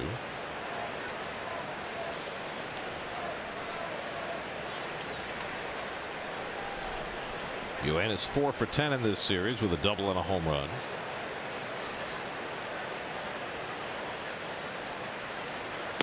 And Roark moves him back off the plate. I've seen a lot of that with Cespedes. Remember at the end of the season last year, he went into a little tailspin. Someone hit him here with a pitch. I'm surprised more people don't pitch him in more, because that's really the only spot he can go to get some outs. That's laced into center field. Taylor coming on, and he makes the catch. Another bullet off the bat of Cespedes, but Taylor able to grab it to end the inning. Middle of the sixth, still 1-0 Mets.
Third time around the batting order for Steven Matz. A bunt attempt by Michael Taylor, and that's the first out of the inning.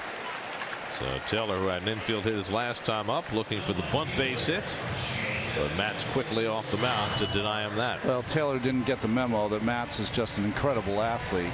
So decent bunt. You got to get it past the pitcher if you're going to be safe there, and Matz makes a more difficult play real easy. So Matz is now retired 9 in a row, and Jason Worth will come up with 1 out. Worth is grounded out and flied out. Matz has given up just 3 singles. 2 of those were infield hits. The only hitter who's gotten a base hit to the outfield was Wilson Ramos, who skimmed one through the right side in the second inning. So Matz again has been on top of his game today, but he's working with a skinny lead. And Worth takes a fastball strike. Steven has walked 1. He struck out 5. Worth is grounded out and flied out today, 0 for 2.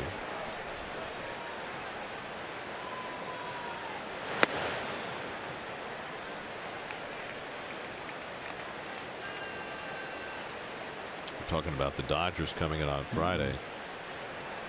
2 developments since we last saw them. 1, their bullpen has gotten a lot better. Yes. 2 runs in the last 20 innings. And 2, the Mets got Trace Thompson real hot. They did, right? Now he's playing almost every day, which you can certainly understand with the troubles Carl Crawford has had, and Thompson has just been tearing it up. Of course, he had that walk-off home run against the Mets at Dodger Stadium. He had 2 home runs in that series, and 1 down the right field line also.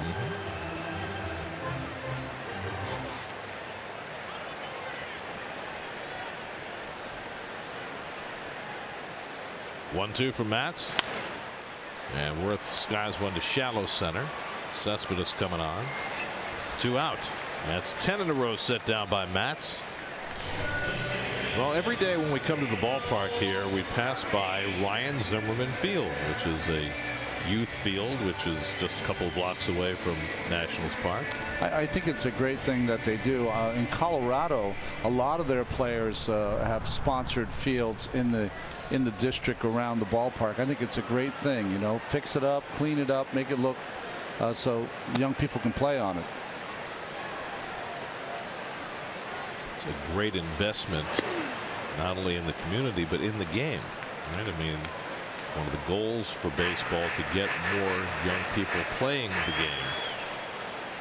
I was thinking John Franco had a field. I don't know if it was named after John or his father that was in Brooklyn that they cleaned up. Murphy breaks his bat as he grounds one foul. It was in Red Hook, I believe. It's getting to be more expensive real estate all the time. Right. I mean, used to be nobody lived in Red Hook. A few warehouses, a couple of piers. Fairway. Now, if you have a Brooklyn address, it's probably worth a lot more than it was 20 years ago, even no matter how far out you go. If you can sport the man bun, it's even better. Well, now you're thinking more of the hipster neighborhoods. That's where my kids live. No man buns there. Come on, that's where you want to live. You know that. Wish I could grow a man bun. There's a call strike to Murphy, 1-2.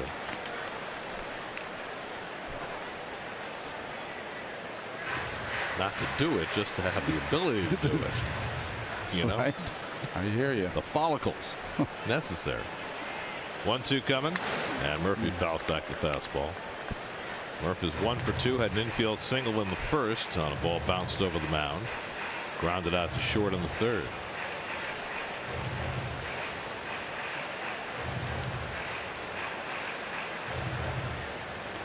Well, that's about right. Murph's been getting 2 hits just about every day. 23 multiple hit games already.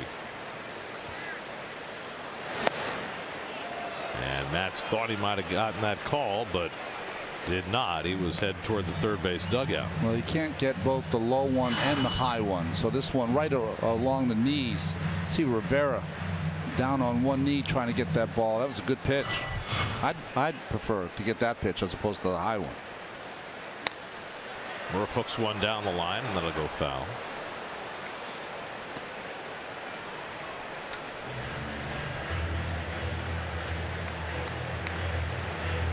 Mets fan got that ball.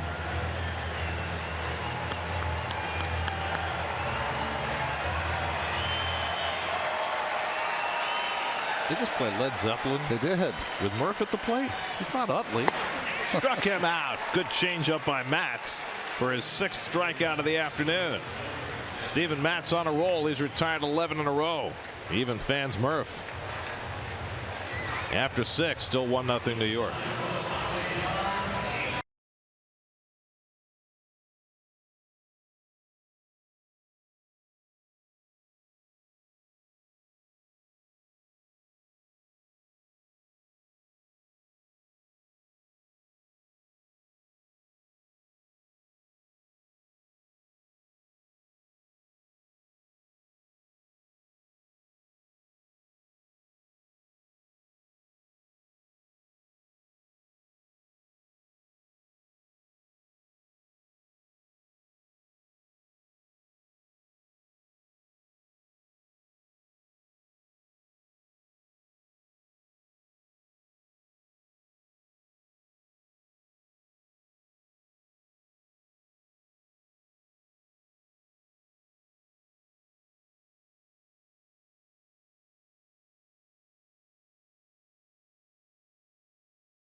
We're brought to you by Dodge. David Wright hit a home run, second batter of the game. Mets haven't done much since, although Matt Reynolds did get his first big league hit.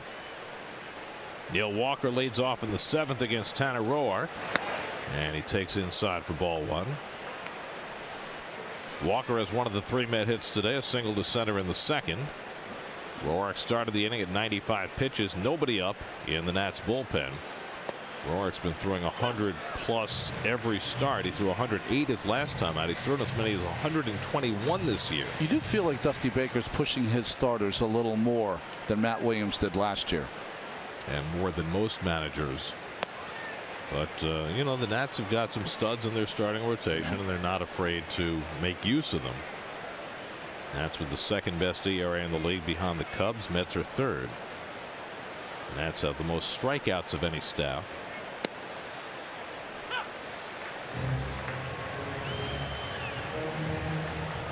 That's how Roark came into the day, averaging nearly 7 innings per start. And Walker smacks one up the middle, a base hit. So Neil Walker has his 2nd hit of the day, and the Mets get the leadoff man on for the 3rd time this afternoon. Tried to go fastball in, but leaked back over the middle of the plate.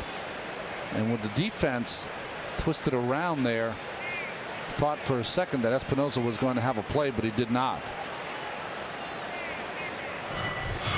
Maybe the Mets can do something different here. You got Matt Reynolds, good contact guy. Walker, not a lot of speed. Maybe hit and run.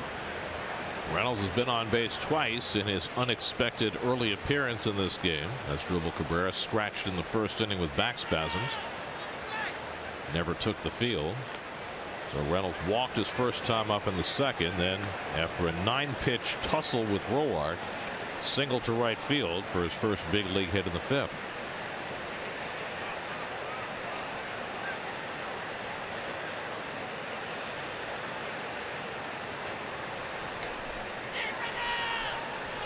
Walker at first and nobody out. And Reynolds takes a strike. Eric Campbell on deck. Nats bullpen is going to get started now with Roark up over 100 pitches and having given up a leadoff hit here in the 7th. Looks like Trinan out there for the Nationals. Sinker ball specialist.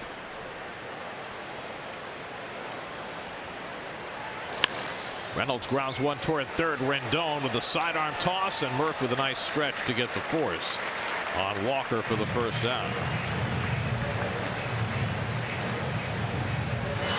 Good play by Rendon. Good decision by Murph. Get the lead runner. Murph knows he can't turn it, so acts like a first baseman and gets the force out.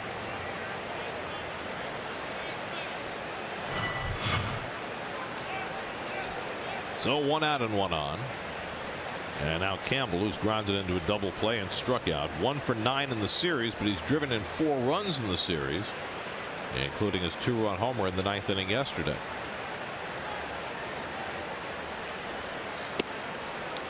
Curveball in for a strike. Funny, Rendon just kind of sits on that right leg and throws as all of his movements going backwards, but gets enough on the throw. He's a better defensive player than I thought he was going to be, especially since he's switched positions from 2nd to 3rd.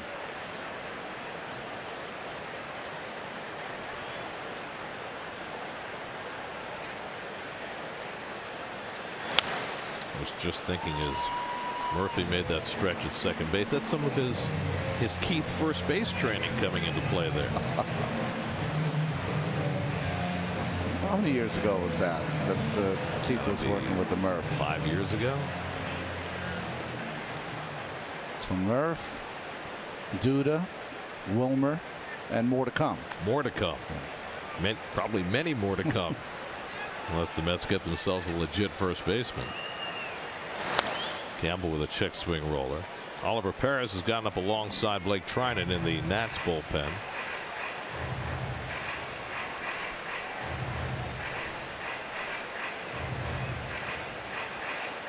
Trinan in the dark, Perez in the light. Well, you can tell only by his socks. Lots of red.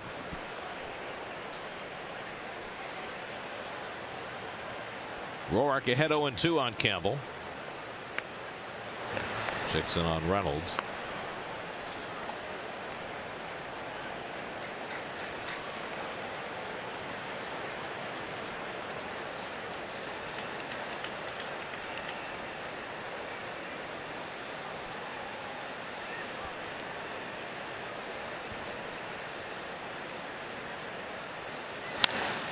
Double play ball, and it goes right through Murphy. Digging for third is Reynolds, and he'll make it there safely. Taylor made double play ball, and Murphy just couldn't flag it down. It'll be an error charge to Daniel Murphy, and the Mets have the table set in the 7th. Wow, huge error there by Murph, his 5th this season. Almost looked like Murph wanted to try to get rid of it before he caught it. Didn't do either.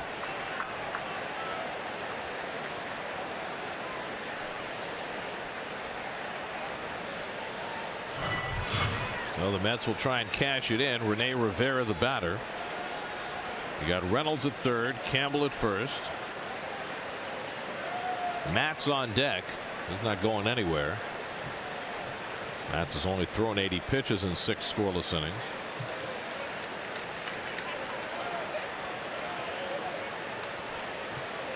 Rivera's been up twice, and Roark struck him out both times.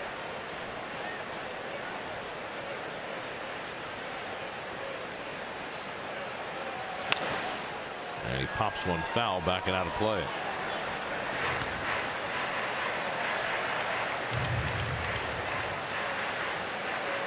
I said this before, but just a little bit of offense from Rene Rivera is going to get him in that starting lineup more. Well, he's already shown off what he does best with the great throw that he made earlier today.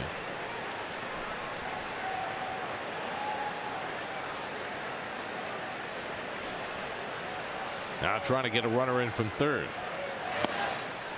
But Roark quickly ahead of the count 0-2. He's already struck Rivera out twice, and he could use a strikeout here. Good sinker there from Roark underneath the bat of Rivera.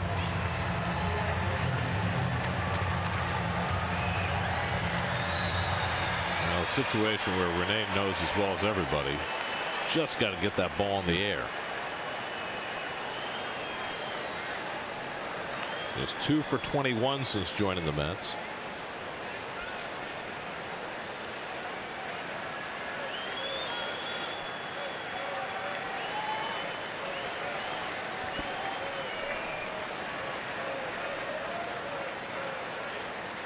Oh, 2 from Roark. Bounce foul.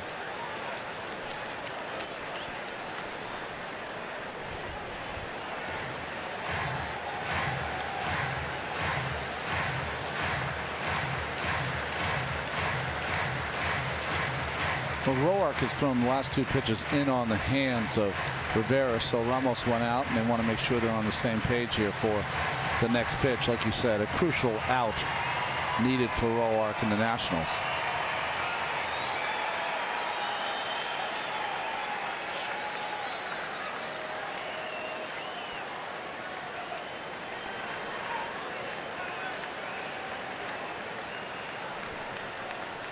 Again, the 0-2, and it's up and away. Almost fakes the throw to first. And Campbell to dive back into the bag.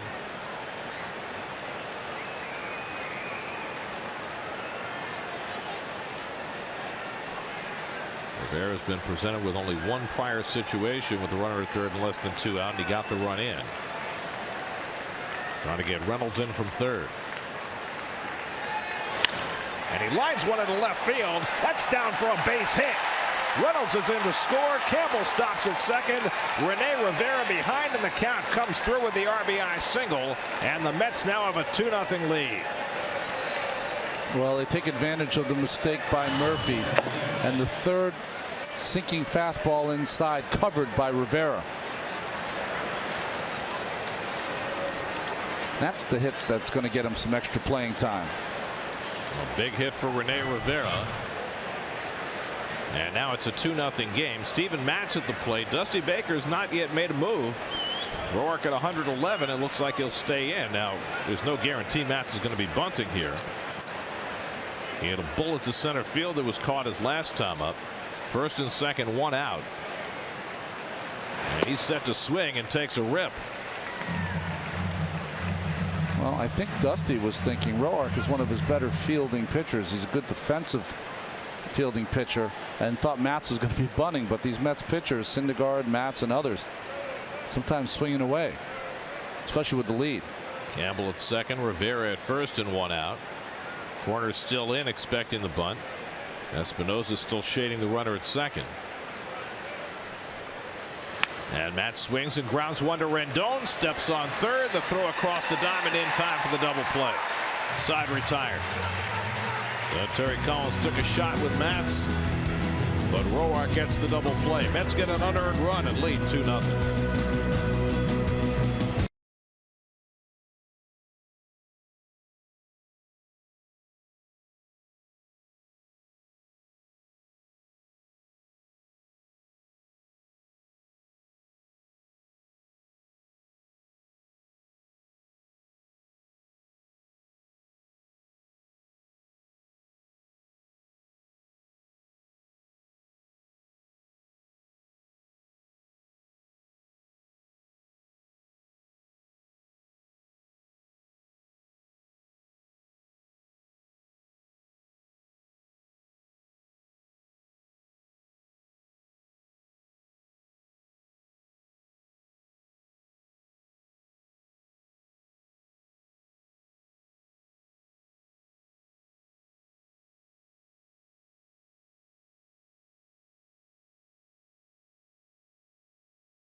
NY is brought to you by StubHub. Looking for great seats? Head to StubHub, the official ticket marketplace of the New York Mets. The Lexus NX Turbo and Hybrid go beyond utility. And by New York Community Bank and the NYCB family of banks.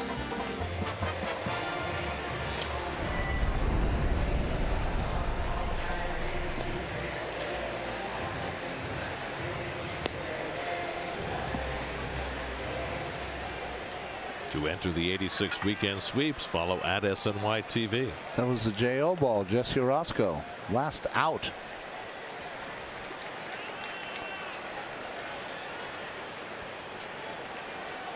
Ryan Zimmerman leads off in the home 7th against Steven Matz, who's retired 11 in a row.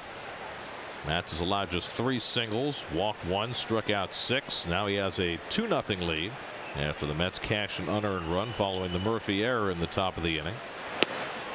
And Zimmerman takes a fastball strike. Matt's still sitting at 94 with his fastball, as he has from the start of the game.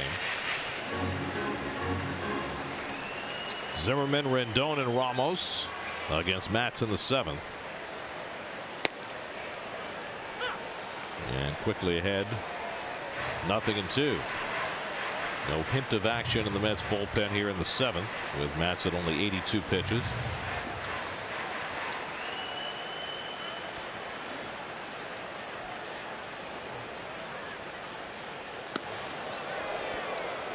Makes Zimmerman move his head. 1-2. Good pitch there by Matz. You like your young pitchers, 0-2, to get guys moving in the box. Don't let them get comfortable.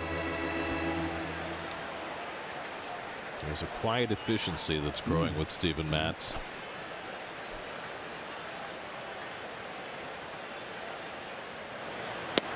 Strike 3 call. Caught the inside corner with the fastball to get Zimmerman for his 7th strikeout.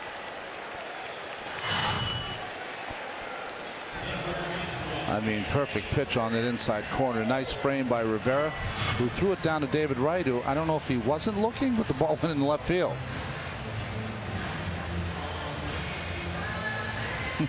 Minor inconvenience. There's Rendon, who struck out twice. He was caught looking in the fourth on what appeared to be a somewhat high fastball, and when Chris Heisey was called out on a similar pitch in the next inning, the hitting coach Rick Shue was ejected from the game by DJ Rayburn for his protests. Rendon 1 for 9 in this series, and Matz makes him move a little bit inside. 1-1. Matt's throwing harder right now than he has all game. No, I was talking about quiet efficiency with Matz. You think about this Mets staff, and you've got the flamboyance, I guess is the best way of putting it, of Syndergaard and DeGrom with the flowing locks, and Harvey with the way he had elevated his game before he hit this roadblock. And Matt's just a local kid who's going out there and throwing strikes. He's a no nonsense kind of kid. Yeah. Ward Melville High School. Doesn't say too much. Quiet around the clubhouse. Just the opposite of what you expect from a New York kid. That's right. Well, give him time. You know, just getting his feet wet. 2-2 to Rendon. That's hit in the air to left field. And Conforto right there waiting for it. 2 out. I mean, you know, the last lefties we had from the area, we had Franco and Viola. And they both had lots to say. Viola, my day, Eddie Glynn. Yeah. Flushing Flash. Well, he was the hot dog vendor. That's He had the highest voice. He was hilarious. Well, that's how he sold the hot dogs. Like Eddie Glynn, when I first met him in the minor leagues, I was like, this is exactly like textbook New York guy, Queens guy. Wilson Ramos is 1 for 2 today. He has the only hit to the outfield for the Nats today. The other 2 hits were both infield hits. The last base runner was Michael Taylor in the 3rd. He was caught stealing, and Matz has retired 13 hitters in a row. And reaching for the changeup, Ramos fouls it off. 0-2. Our Verizon trivia question for this afternoon: how many seasons have the Mets finished with 90+ wins and not won the National League East? I know a few of those years. You were there. Yes, I was. On the ground to short. Reynolds gets in front of it, and he throws out Ramos. Another 1-2-3 inning for Matz, who's now retired 14 straight. 7 scoreless for Steven, and a 2-0 Met lead.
Around the majors, Odubel Herrera 3-run homer, but the Tigers have come back. It's now 5-4 Philly as they play in the bottom of the 6th. Jake Arrieta. Two runs allowed. Human. Come on. That can't happen. But the Cubs beat up on Carlos Martinez and lead 6-2 in the fourth. And tonight, Red Sox host the Rockies. Jackie Bradley Jr. going for 29 straight games with a hit. Oliver Perez on to pitch in the 8th inning for the Nats. Ollie, when he's on the mound, always looks like that kid that's in the middle of the playground looking for someone else to play with, and no one really wants to play with him. He just looks so lonely on that mound. Top of the batting order, Curtis Granderson leads off against Perez. Curtis 0 for 3 today. Well, Tanner Roark pitched well. He just picked the wrong day to pitch. But Steven Matz was that much better. At least he has been to this point. Roark 113 pitches in 7 innings, 5 hits, 2 runs, 1 earned, 2 walks, 5 strikeouts, and a home run.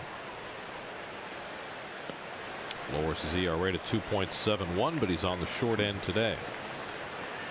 That's trying to get out of here with a rubber game after the Nats beat the Mets 2 out of 3 last week in New York, with plenty more meetings to come. Only throws a slider, and Granderson chases it 1-2. Well, we got 13 more Mets-Nats games. That's right. 6 in the first 2 weeks of September.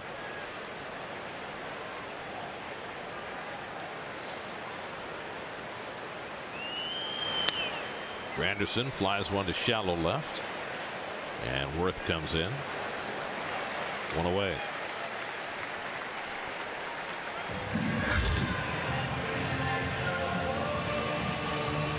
Half off, Ronnie. Always Memorial Day, big mattress day. Every mattress, half off.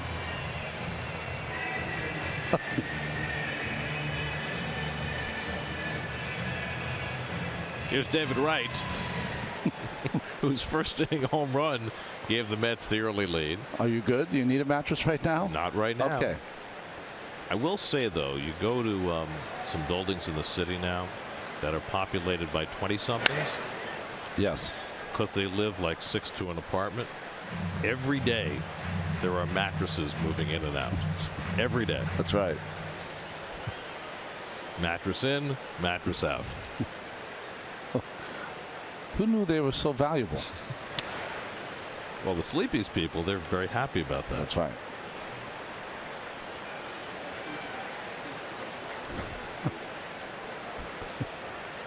David's 1 for 3 on the day.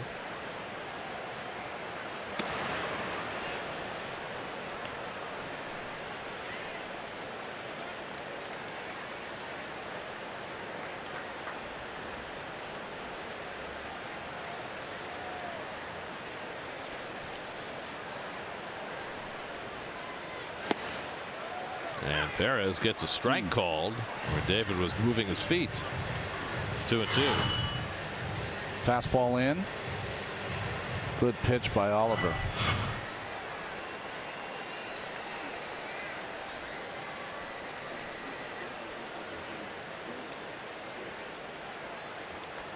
Two coming, and Wright pops one up in foul ground. Zimmerman coming over near the railing, and he drops the ball. Tough play for Zimmerman because he had to turn back at the last moment, but certainly one he should have had. Ball looked like it was going to be in the stands, and it came back on him a little bit, and he got it just on the outer webbing and wasn't able to snag it. And they will charge an error to Zimmerman for prolonging the time at bat. Second error in the last 2 innings for the Nats. Murphy's error led to a run in the 7th. Blake Trinan continues to throw in the Nats bullpen, getting ready for Cespedes. Conforto on deck, so certainly Perez will face him.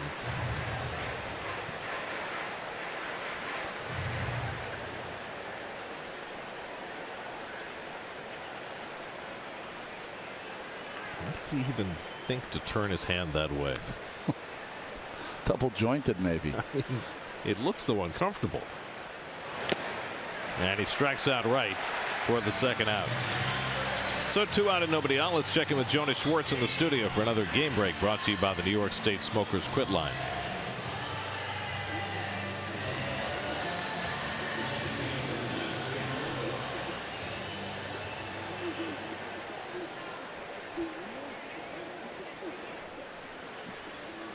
Phillies A game and a half behind the Mets as play begins today. 4 games over 500 as they continue their unlikely surge.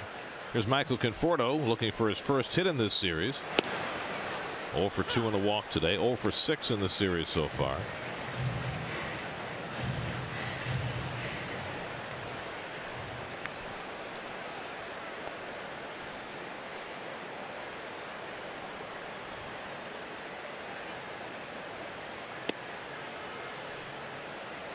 Ball and a strike to Michael.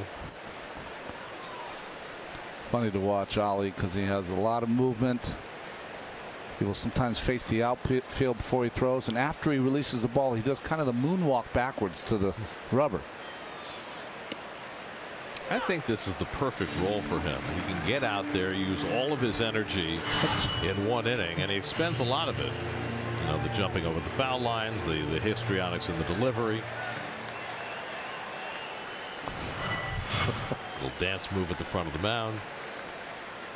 1-2 to Conforto, and he hooks one right at the second baseman. Murphy's got it to end the inning. 1-2-3 go the Mets against Oliver Perez. Steven Matz back to the mound for the bottom of the 8th with a 2-0 lead.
Steven Matz has retired 14 in a row as we start the bottom of the 8th. Yoenis Cespedes moves to left. Juan Lagares into play center as the Mets shore up the outfield defense. Chris Heisey leads off in the home 8th and takes a fastball strike from Matz. Heisey's drawn the only walk from Steven today. Matz has struck out 7, allowed just 3 singles. Addison Reed, Jerry Blevins both on call in the Mets bullpen, but Matz has not looked so far as though he's going to need a whole lot of help. Again, another efficient pitch inside against Heisey. Maybe the second slider he's thrown today. And time asked for by Heisey. Matz trying to work at a rapid pace, and Heisey trying to slow him down. Danny Espinosa on deck, and then the pitcher's spot. Popped up, shallow left. Cespedes has it lined up. 1 away. 15 in a row retired by Matz. Let's answer our Verizon trivia question. We asked how many seasons the Mets have finished with 90+ wins and not won the East. Well, there was 94, 84, Yep. 85, 87, 90, 99, 2000. You get the idea. A lot of seasons.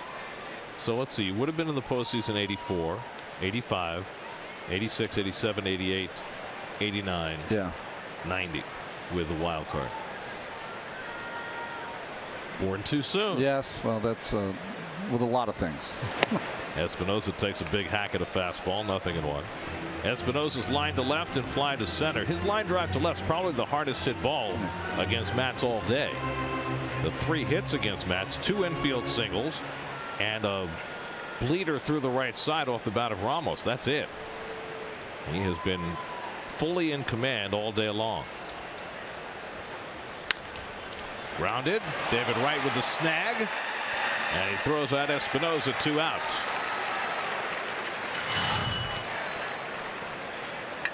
Some hops there by David. Efficient pitch count for Steven Matz. Well, Dusty Baker, other than his backup catcher Jose Lobaton, has an all left-handed bench today. And so he's going to have to send up a left-hand hitter to pinch hit. He had Ben Revere out there, but Revere just went back in the dugout, and Clint Robinson is going to bat instead. I think he'll save Revere for maybe Familia in the 9th if this is the last inning for Matz. Well, with 2 out and nobody on, I guess he's figuring maybe Robinson can take a run off the lead. More of a power threat than Revere, even though Revere did hit a home run last night, the 5th of his career.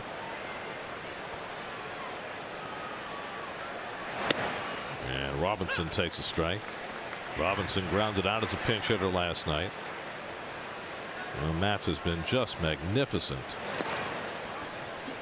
You'll hear ball players say all the time, boy, he made it look easy. I mean, that's what Matz is making it look like so far today. He's retired 16 in a row. Robinson shoots one toward the middle, and that'll sneak through for a base hit. And so the Nats will get the tying run to the plate here in the 8th inning. Just the 4th hit of the day for Washington. Well, see, Reynolds is playing on the left side of second base there. Usually the shortstop will be on the other side, and he would have been able to get to that baseball, but it found the hole. Now Michael Taylor is due up. Dusty Baker has called him back into the dugout. Terry Collins is waiting to see what Dusty's going to do before he thinks whether he wants to do anything. He's got Bryce Harper sitting in that dugout. Now Dusty had said before the game that he was going to give Harper the complete day off. Apparently not. No. Harper will come up to pinch hit.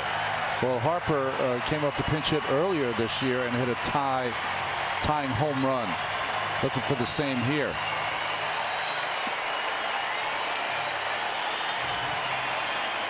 I think Terry Collins talking with Dan Warthen what they're going to do. Are they going to bring in Blevins to face Harper, or they like the way Matz is throwing? I would stay with Matz personally. Matz has been magnificent all day. He's thrown 100 pitches. His season high was 110 against the Giants back in late April. This is how you teach pitchers to take ownership of their own game. 2 outs, chance to get reigning MVP. You get him out. What a successful day it's been. Matz has done a great job against Harper in this series. He's 0 for 7. And Matz misses away with the first pitch fastball.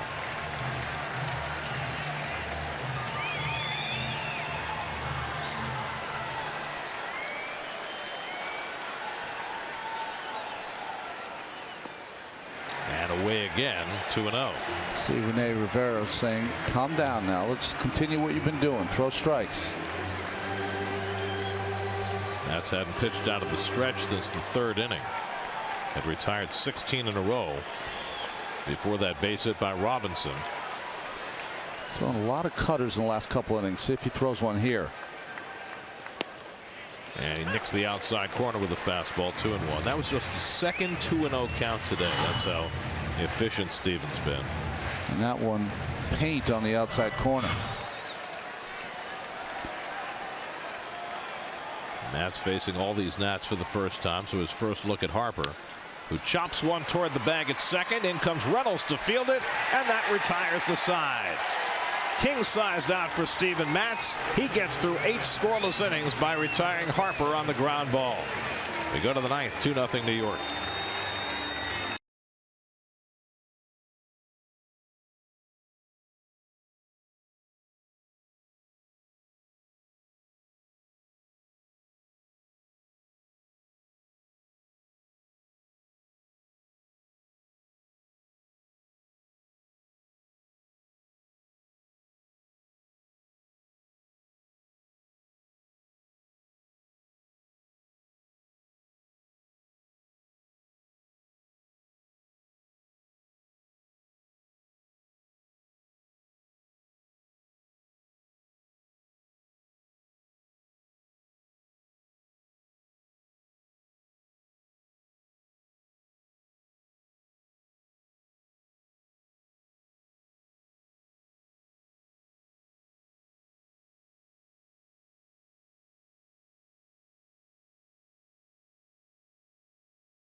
All right, gentlemen, Steven Matz done after 8 scoreless innings. He was magnificent today. Retired 17 of his last 18 batters. Changes for the Nats. Ben Revere comes into play center field. He'll bat 9th. Blake Trinan will pitch and hit first. And Yoenis Cespedes screws himself into the ground on that foul ball. We saw Trinan pitch in the first game of the series, a couple of innings, and good hard sinker from Trinan. Hits it off that protective pad that's on his left ankle. Well, Cespedes has had an unproductive day in terms of results, but he's hit 2 absolute seeds that have been caught. One to left and one to center. I mean, you're just really surprised when he doesn't hit the ball hard now. That's how good he's been right now. Those are numbers on Trinan. Trinan 2 scoreless innings on Monday night in the opening game of this series. Oliver Perez worked a 1-2-3/8 behind Tanner Roark, who's on the hook in this game. And Cespedes hits that one out to right field. Chris Heisey has it lined up, and that's the first out.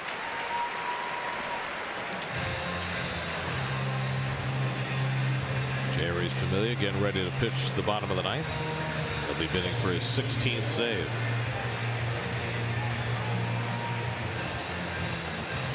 You could win a Keith Hernandez autographed baseball. Just follow @SNY on Twitter. Retweet our tweet about the 86 weekend sweepstakes, and you'll be entered to win.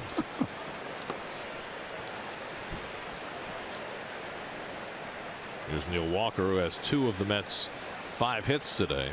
Twice a single to center. Mets got a run in the first on David Wright's 6th home run of the year. They got an unearned run in the 7th, driven in by Rene Rivera after Daniel Murphy's error on a double play grounder opened the door. And that's been plenty for Matz, who was just fantastic today. On a day that the Mets pitching staff needed to change the conversation. And Matz did. And Matz can go to, if Mets hold the lead, 7 straight wins. Well, he'd be the first since Steve Traxel in 2006 to win 7 straight starts as a Met. And he's going places early in his career that few have gone.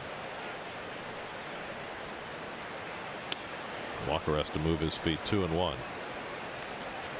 That's if he wins today, would be 11-1 in his career. There have been only 4 other pitchers in the last 70 years to win 10 of their first 13 big league games. And Matt's in a very select company. So 11-1 in 14 starts.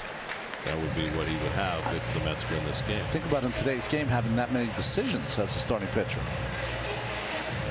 Well, he had one dreadful start to start this season, and it seems like he's been making up for it ever since. With his 8 scoreless innings today, he lowers his ERA to 2.36.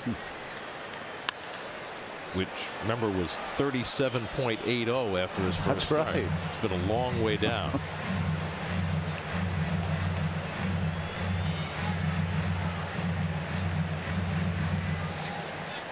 Well, said it before, he's done it quietly and efficiently, but he has established himself as a tremendously valuable member of this star-studded pitching staff.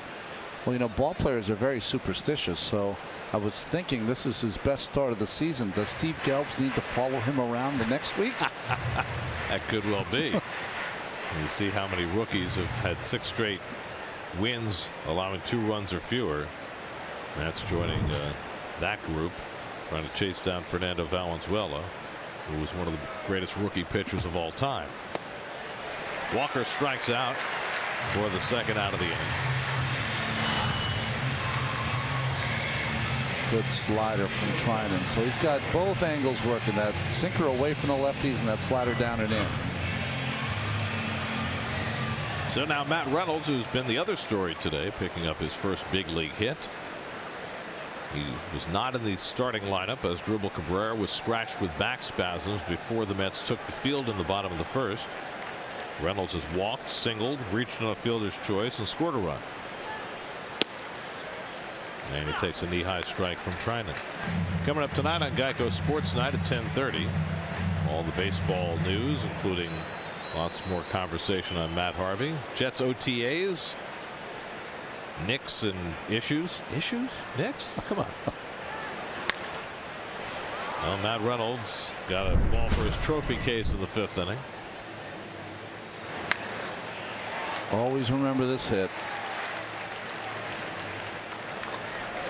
September 6th, 1983, Tony Gelfi, if you're asking.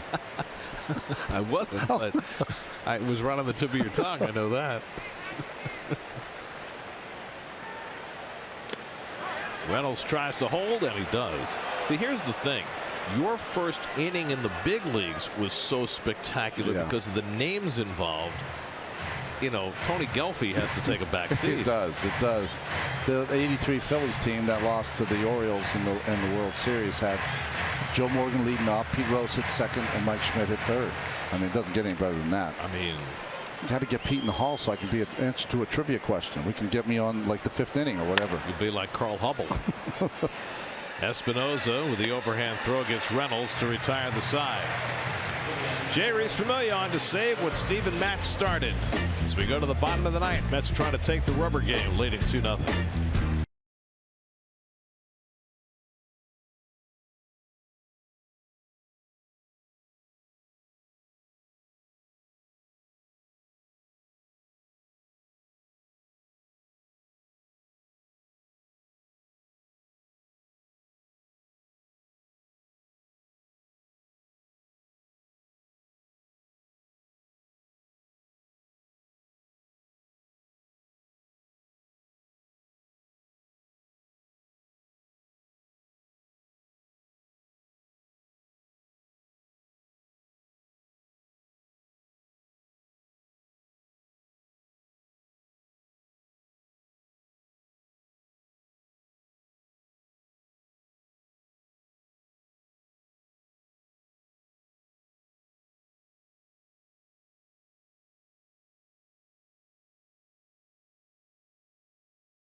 Behind the scenes, off the field, and away from the game in the SNY.TV digital series, The Amazing Life, presented by Coca-Cola. Check out new episodes at SNY.TV/Coca-Cola.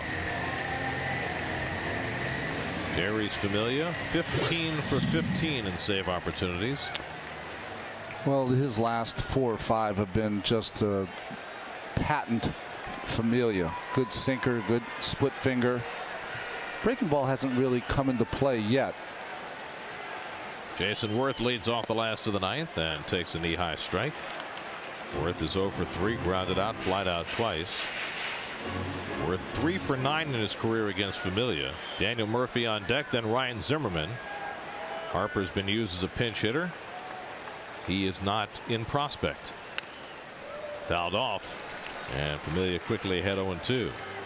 Matz went 8, allowed no runs, 4 hits, 1 walk, 7 strikeouts. Another spectacular outing for Steven Matz. In line for his 7th win in his last 7 starts. 0-2 to Worth. Lined into left field, a base hit. So an 0-2 slider from Familia, and Worth able to lunge for it and get himself aboard and get Daniel Murphy to the plate as the tying run. Well, not a hanger, but on an 0-2 count, Worth just trying to protect the plate, comes up with a base hit.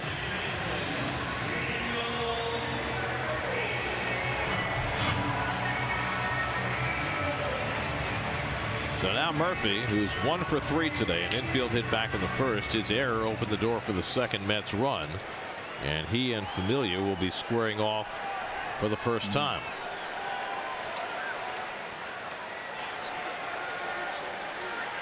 Murphy has 7 home runs this year, including 1 last night. Goes after the first one and laces it into left for a base hit. And now the tying runs are aboard with nobody out.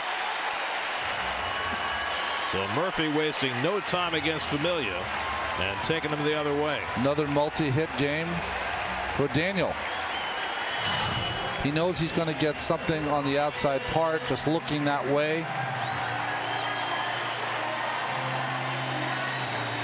Good hitting. Murphy's 24th multiple hit game this season. That's more than half the games the Nationals have played. So now Zimmerman. And how do you play it if you're Dusty Baker? You've got, your big RBI guy, your cleanup hitter, but it's been a struggle for Zimmerman driving in runs. He's going to let him swing away. Hitting just 179 with runners in scoring position. He's 0 for 3 today. Worth at second, Murphy the tying run at first, and nobody out. Anthony Rendon on deck. So some heavy lifting for Familia here in the ninth, trying to keep his save streak intact. He saved 31 regular season games in a row going back to last year.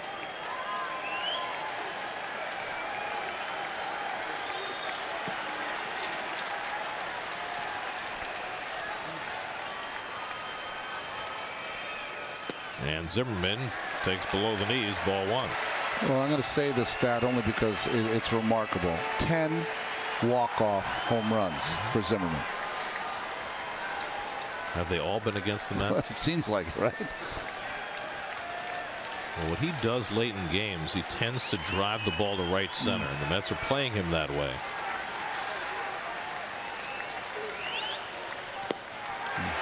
Nice pickup by Rivera on that slider, and it's 2-0.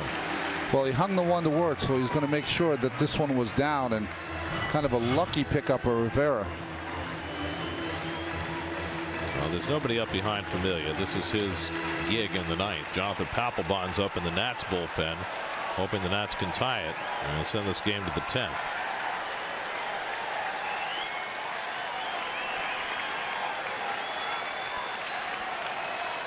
Familia digging himself a hole. Back-to-back base hits. Now a 2-0 count to Zimmerman, who's 1 for 4 against Familia in his career. And that was a tremendous sinker that gets the swing and miss from Zimmerman, and Rivera chasing it down to make sure there's no advance. That almost was like a left-handed slider as much as it moved. That's why Rivera couldn't hang on to it.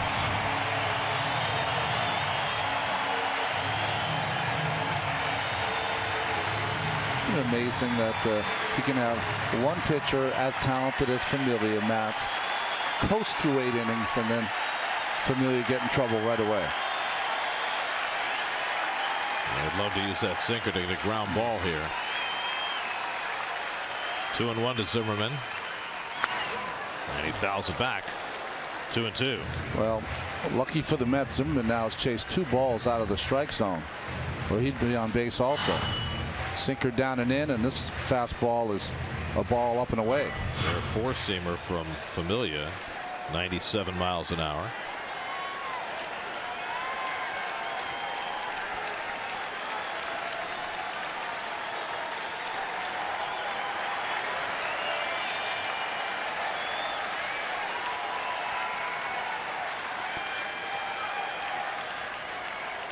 Two coming. Struck him out. Jerry's Familia blows away Ryan Zimmerman for the first down in the ninth. Well, high sinker, but still Zimmerman swings right through it. A little late. So 1 away. The tying runs remain on base, and now Anthony Rendon, who's 0 for 3. Rendon has struck out twice and flied to left. He's 0 for 6 in his career against Familia.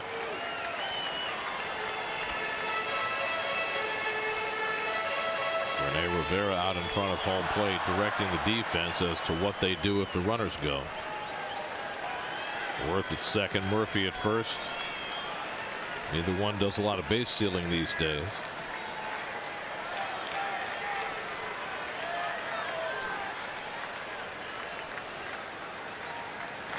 And Rendon takes a fastball strike.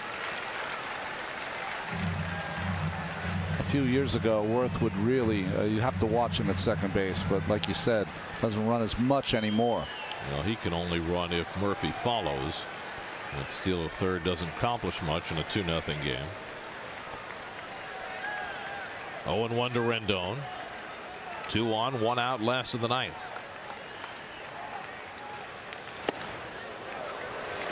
A ball and a strike.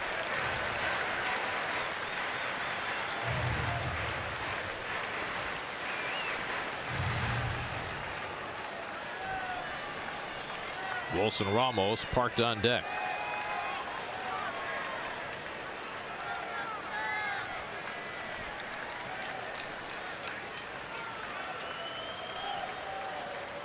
One from Familia, and that's on the corner for a strike. It's 1-2. Two good pitches right in the corner by Familia on Rendon. Can't pull the trigger.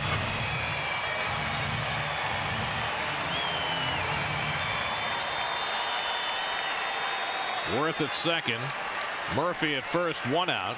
2-0 New York, ninth inning.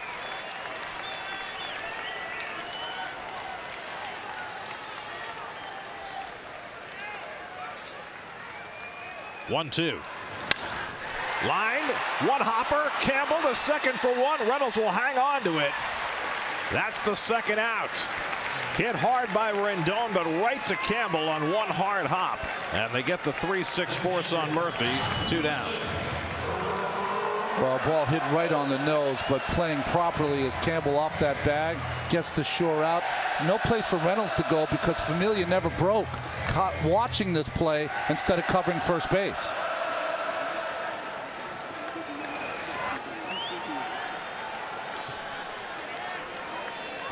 You know, Rivera called for that pitch inside, and before Familia delivered it, Campbell moved a couple of paces to his right, and right where the ball went. Could wind up being the difference in this game. So now the Nats are down to their final out. Runners at the corners for Wilson Ramos, who's 1 for 3 today. Familia trying to negotiate a difficult save chance here in the ninth. And Ramos with a check swing foul, 0-1. Sometimes you shift when the pitch is approaching. Campbell moves over those 2 steps and it puts him right in the friendly line of fire. Now you say, how could he know that just based on the pitch call? Fastball in, it's more or less apt to hit the ball down the right field line. Just playing the odds, and it worked out perfectly for him. Worth at third, Rendon at first with 2 out. And Ramos swings through the fastball, and it's 0-2. And now the Nats are down to their final strike. Familia has that good sinker back here after the first 2 hits.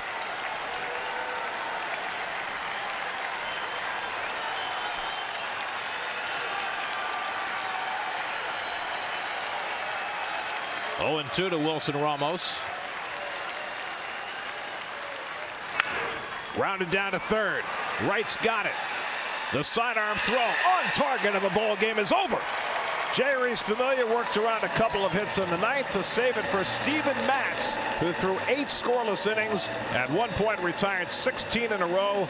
Wright hits the early home run, and that's all the Mets need as they take the rubber game from the Nats and win 2-0. What a great effort by Steven Matz, who gets his 7th win. 16 for 16 for Familia in save opportunities, and David Wright starts the game with a home run, and the Mets get an unearned run later in the game for insurance after the error by Daniel Murphy. For Familia, his 32nd consecutive converted save in the regular season, a new Mets club record. You look at the game summary brought to you by Verizon. Matz wins his 7th straight start, first Met to do that since Steve Traxel